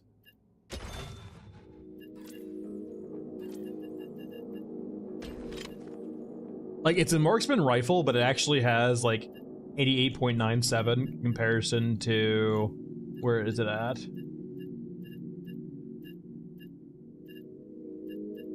I should have one in here, don't I? Yeah. Like, it's not much more accuracy, if really.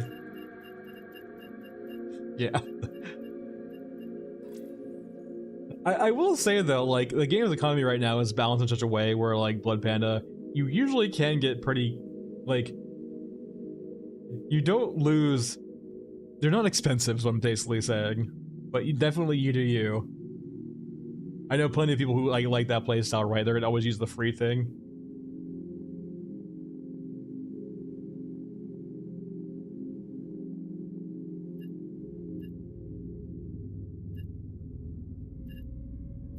But yeah, no, the 308 round is really good, though, I will say. Which makes the RSAS not bad. It's just objectively, it's just objectively worse than the other option.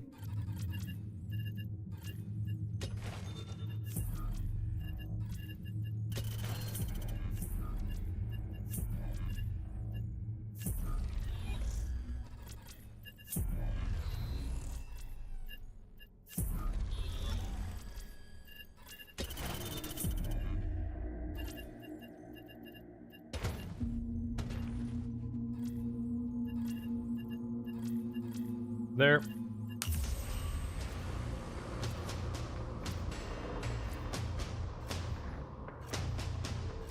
Oh no, like having some units shoot some like high X rounds, right?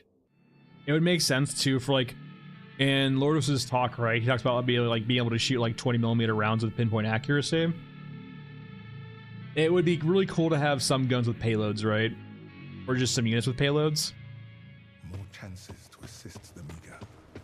Let's not waste it. Little resource order. Yeah. You're saving all those guns for a rainy day?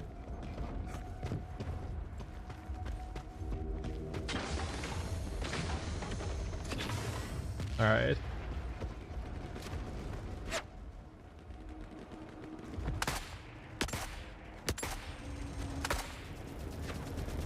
Did he already...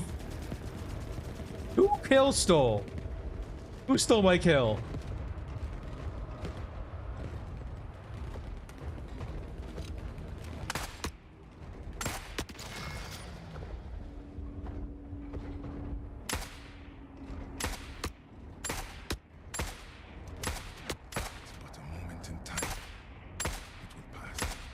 Like, considering how far away we are to right now, like, we're like, what? Yeah, not even 100 meters away. Like, the MOAs on all the guns currently are awful. And considering this is like a sniper rifle, or sorry, DMR, like, it needs to be like... It should have like a 1 MOA, right? Like, sure, it's not a sniper rifle, it's not a precision rifle, right? So, like, maybe, like, 1.5 MOA. But, like... It should be, like, basically just destroying heads at this range. Consistently. Though, I guess, too, in the sense of, maybe the AI does not actually make accurate guns. It's pretty seldom, but yeah, you don't usually see... You'll occasionally see the Yuskin mech fight. Like, this is not that rare. But because we had Toothy 2, yeah, it popped off real hard.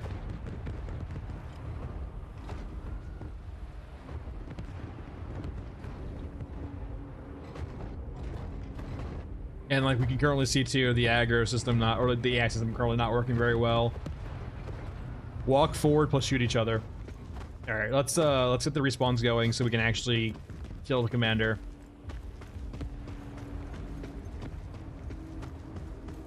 Hey, the 50 cal scar is a feature. It's a beautiful feature.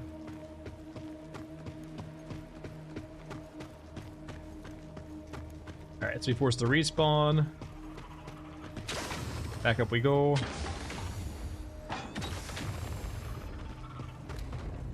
We can watch the fight again. Alright, where are you, Commander? There you are.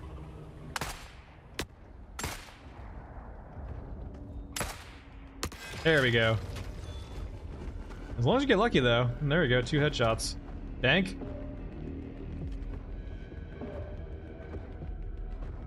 Where are my assaulters at?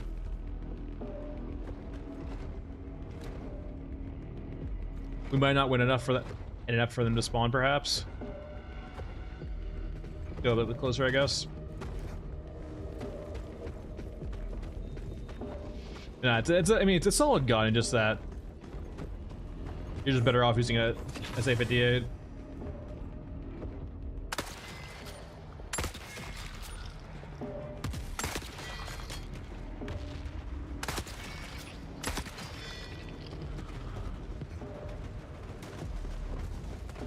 Assaulters?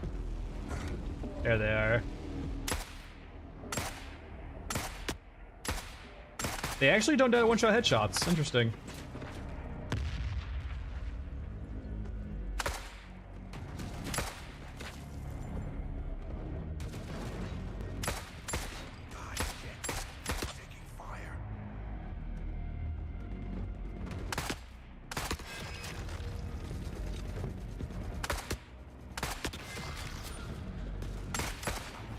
Oh, grenade. We have to survive.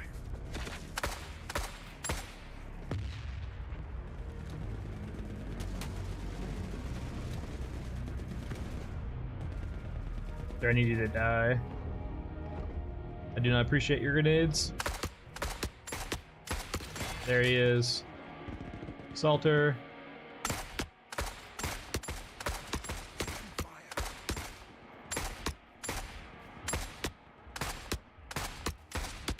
There's the assaulter. Need 2 more.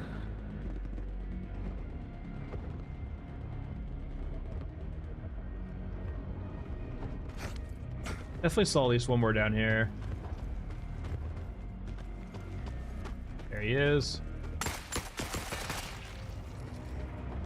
Alright, uno mas. So, might be dead. What just hit you? Tank? Or sniper, probably, actually. I hear snipers.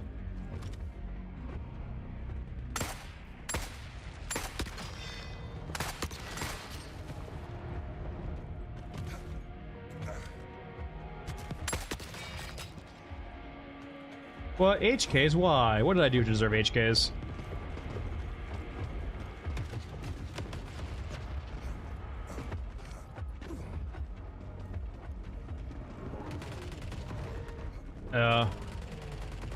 Medium mech is Angie.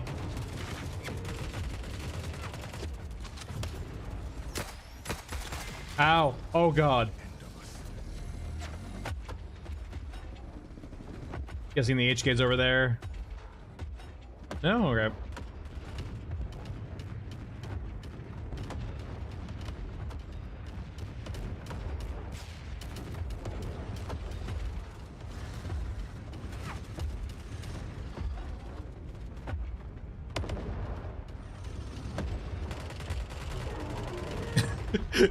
You don't enjoy getting like fucking just shot by a medium mech from across the map as an HK? It does feel a bit disproportionate, right? Ow, fucking... You piece of shit, time to leave.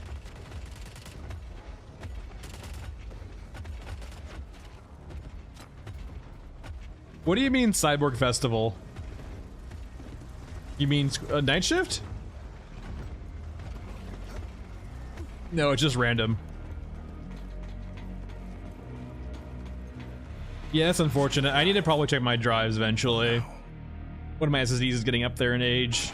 Not like too old, but like at the same time, it's a good habit to get into with SSDs because when they fail, they fail pretty fucking hard and pretty quickly.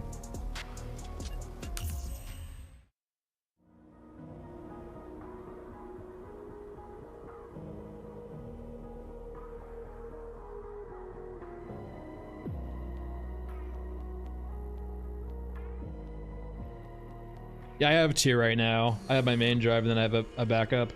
Or I guess not really backup, but just like an actual like one full of things.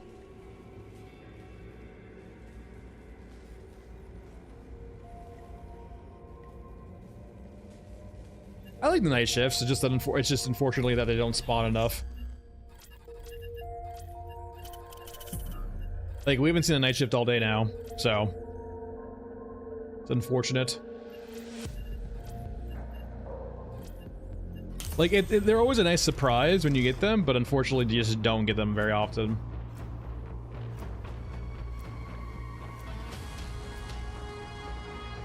I haven't seen a night shift graveyard in a while, actually, for Scorched Enclave.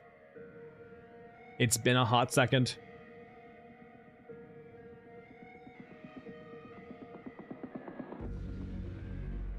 Our choices matter for those. I mean, last year we had 2 night shifts of Enclave, or sorry, Ashen Mesa, right? But it's like entirely random.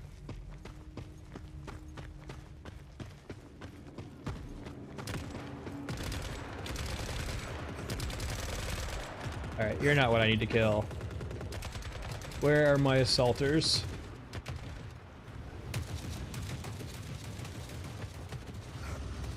Where's the funky mask boys?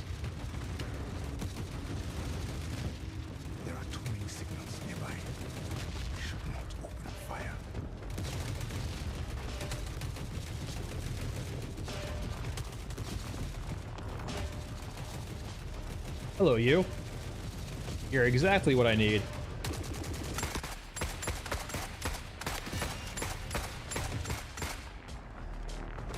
Whoa, whoa, whoa, whoa, whoa.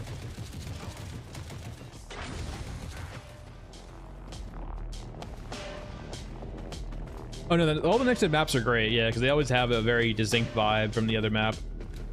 But I will say, the night shift for Cemetery doesn't have a distinct vibe.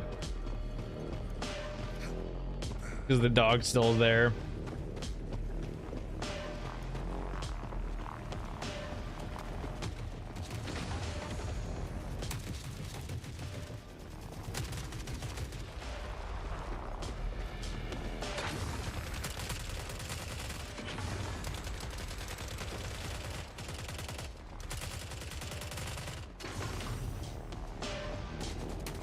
Alright, bye everyone.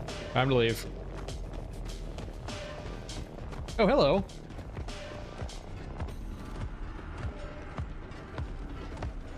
I have to try.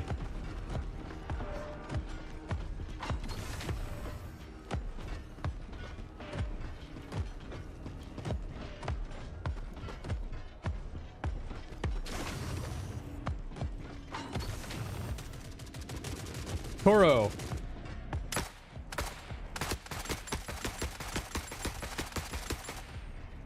Charge me.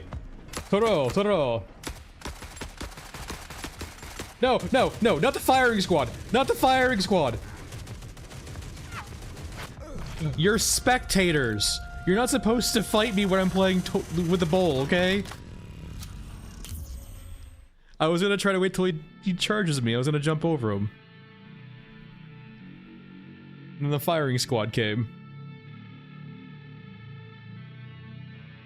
Firing squad's anti-fun.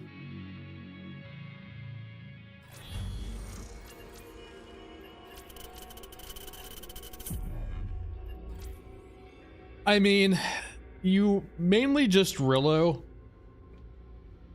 I mean, I do have, like, there's not really lore for the game right now.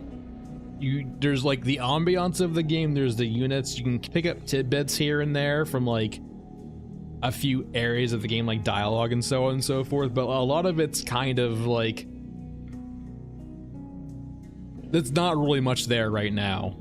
Like my lore videos I go over on my channel are mainly just speculative. It's mostly environmental, yeah. Like the little bit of lore we have, like the only canonical lore video I actually have is the Gunhead video. That's just from Fundog themselves. Everything else on my channel is from me, just writing stuff and then, you know, piecing things together. And like, I'm not saying my stuff's accurate, it's more just speculation than anything else and just a way of spurring conversation.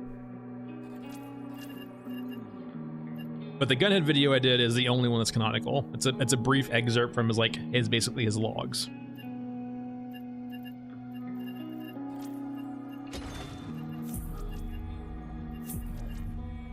And then we have, like, I believe someone did a video on like the whole just the dump.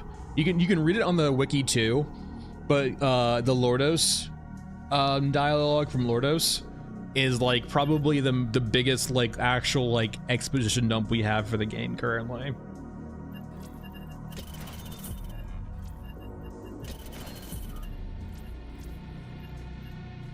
But if you look up Lordos for Forever Winter, you should get to basically a wiki page probably, or a video that will kind of like show you or talk to you or like kind of just like put on screen what he talks about in the game.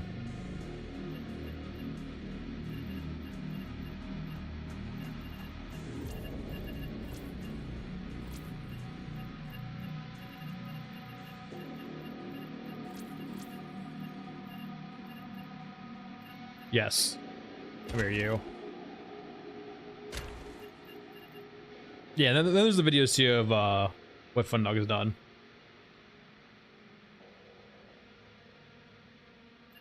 Yeah, like if you get close to units and like look at certain things, you'll learn tidbits here and there. But a lot of it's like not set in stone, really. There definitely feels to be like a degree of purposeful like vagueness. And it makes sense too, right? There's not much point in solidifying like lore right now when you're still like I have my D&D games and I've gone crazy. For example, my D&D games, hold on.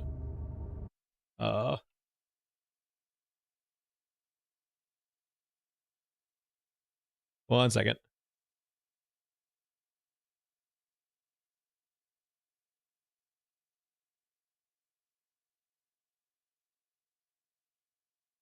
Like, so for example, right, like this is my D&D world. It's kind of hard to see right now unless I zoom in, but like I have concepts and things, like it's a big map, right? Don't get me wrong, but like it's concepts and things. Like when I have certain pins in the map, it's to kind of point me in a direction, but not everything is solidified lore wise, right?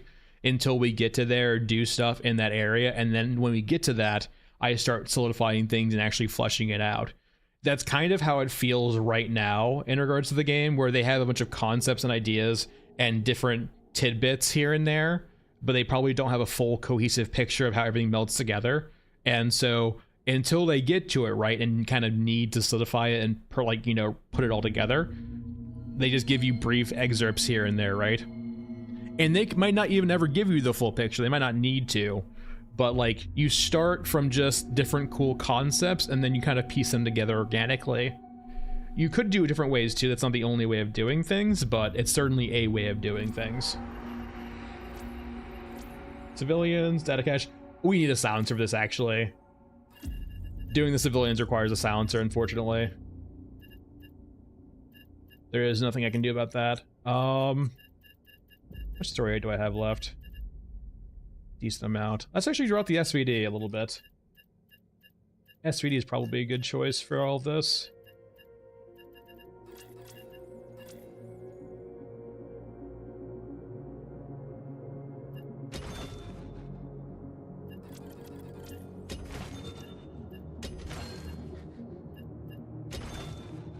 Stop hating me.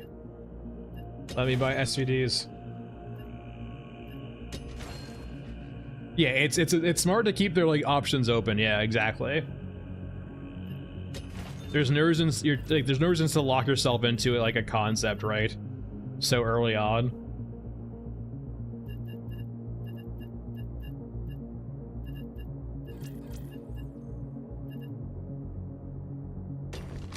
All right, 54R.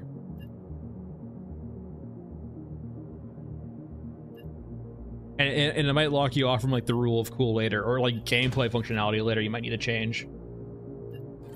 Like you might come up with something like really cool gameplay wise that you might need to work into the lore a little bit. Civilians, data cache, precision conduct, this all works. We can just spawn here.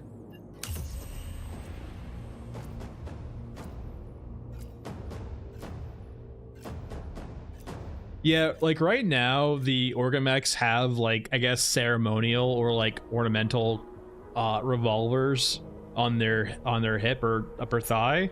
They don't really do anything at all, and they're way too small for their hands anyway. But we might see like bigger revolvers in the future, yeah, for Orgamechs. They kind of get the vibe to you, right, of like, they have the giant fucking like, it's not like a sword for them, it's more like a short sword or dagger for them, considering their size. But they do have that giant fucking sword on their shoulder, and then if they have a pistol, they could be like a close combat unit, right? Like pistol, sword, and then like their giant fucking claws.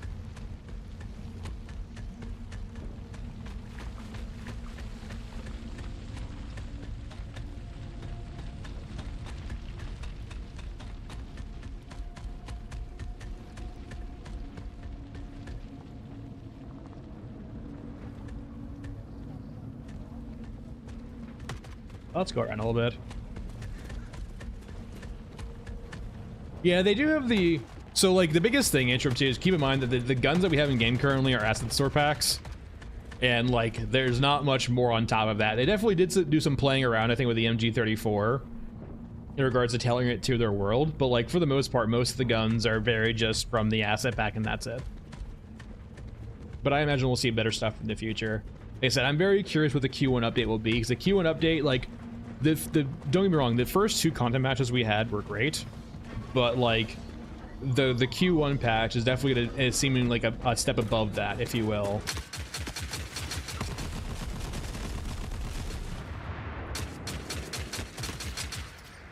Like it might be like, as opposed to just a content patch, it's like a major content patch, right? Of things that we've been working on, they've been working on for a while.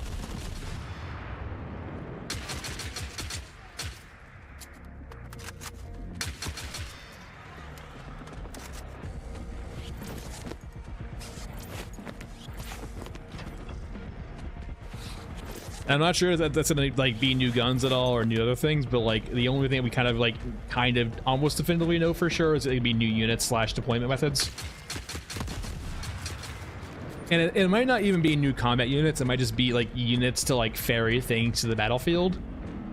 But yeah, also SVD, the floating magazine bug. I love you.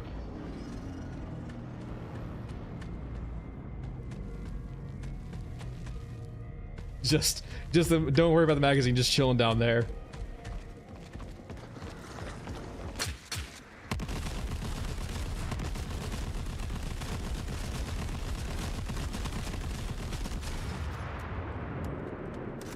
Yeah, they are.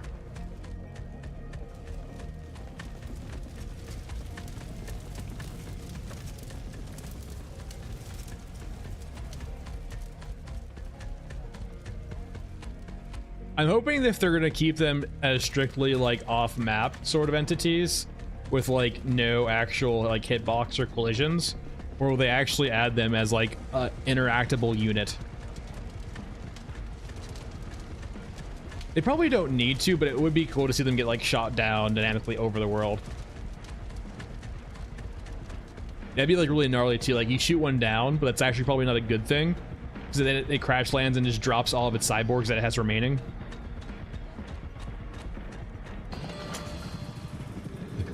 There's quite a few, like, apparently, I don't know how accurate this is, but someone was saying like all of the turrets are anti-air turrets. So like there's a lot of fucking anti-air turrets.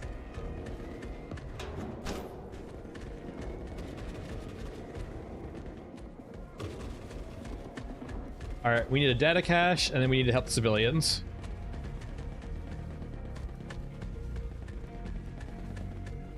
We're gonna leave, yeah, we can leave it over that way, I guess, then. So we'll get the civilians now, I guess.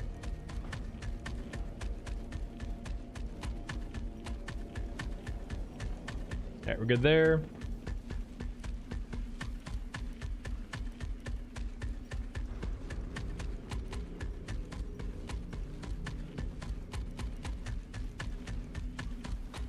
All right, this will be the hard part. We have to rescue the civilians and not piss off the Exa that will spawn down here. Oh, cool! It didn't despawn. That's nice.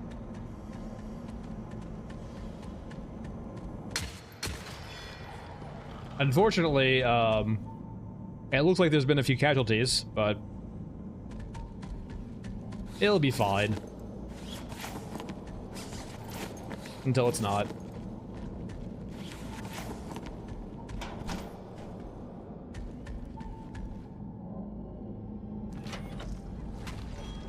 Yeah, there we go, that's done. Now just a data cache. Sorry, what? That's weird. First time I've ever seen pop in there before.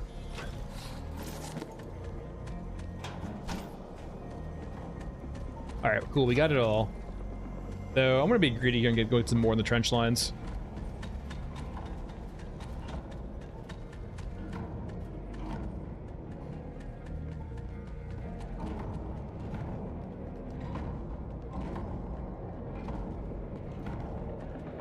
You see nothing, I'm a robot.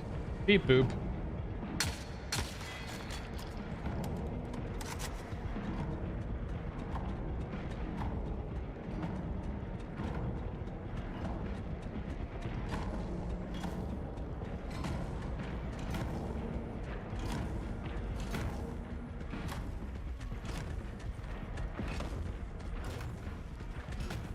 Here, over we go.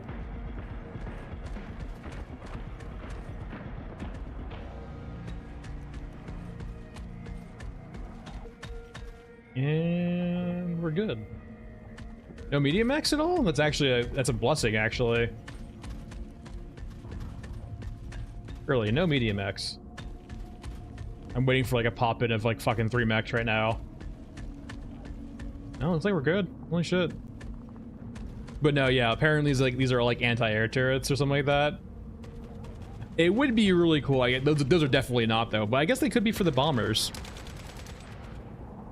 It would be neat though eventually to see like these anti-air turrets going off and things out in the skybox. Like you could do like, you don't need to have like high poly things going on, right? You could have them be like high up in the sky, like just little small like 3 or 4 like polygon, might be a little bit more than that, but like 20-30 polygon units up in the skies just flying by and just the things going off.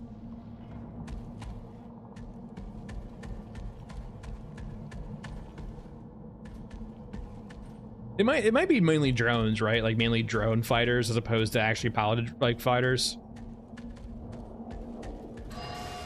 But maybe I would hope so, right? I would probably lore explain it away, because having like fights going on in the air would be really cool.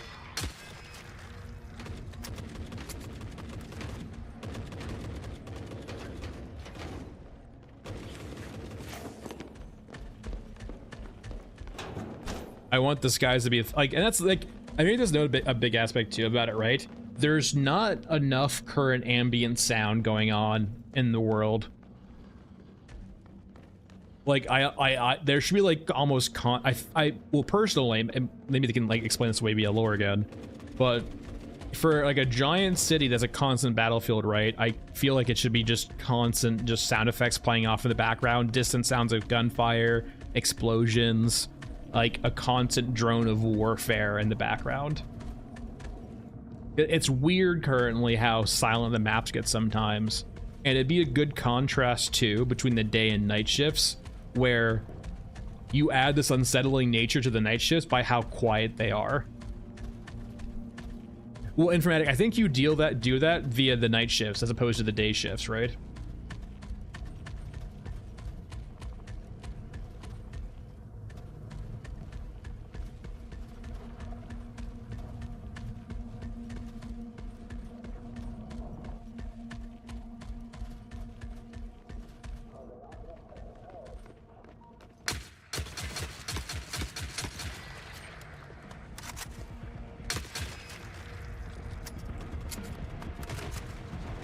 Yeah, or like artillery strikes, just like things popping off here and there.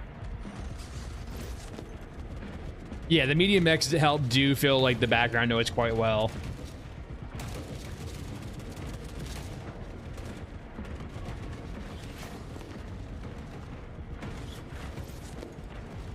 And like artillery is eternal, right? Lobbing giant shells, dumb shells from far away. Always just like a core tenet of military doctrine now.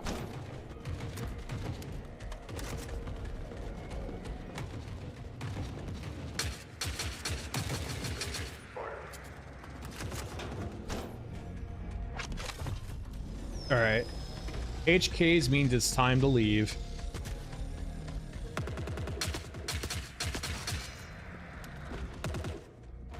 That's a cool little ragdoll.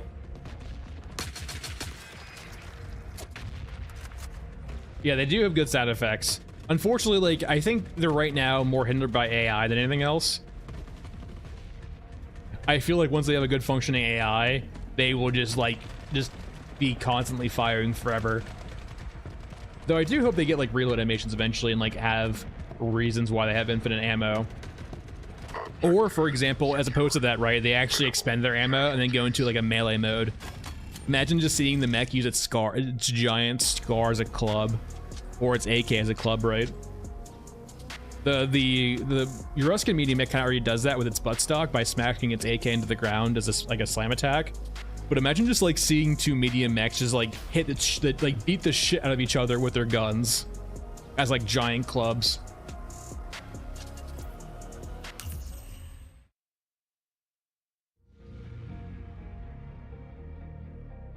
All right, that's gonna be it for today, everyone. Thank you for watching. I'll be back on probably Monday, though I might be using Monday as a finish the video date.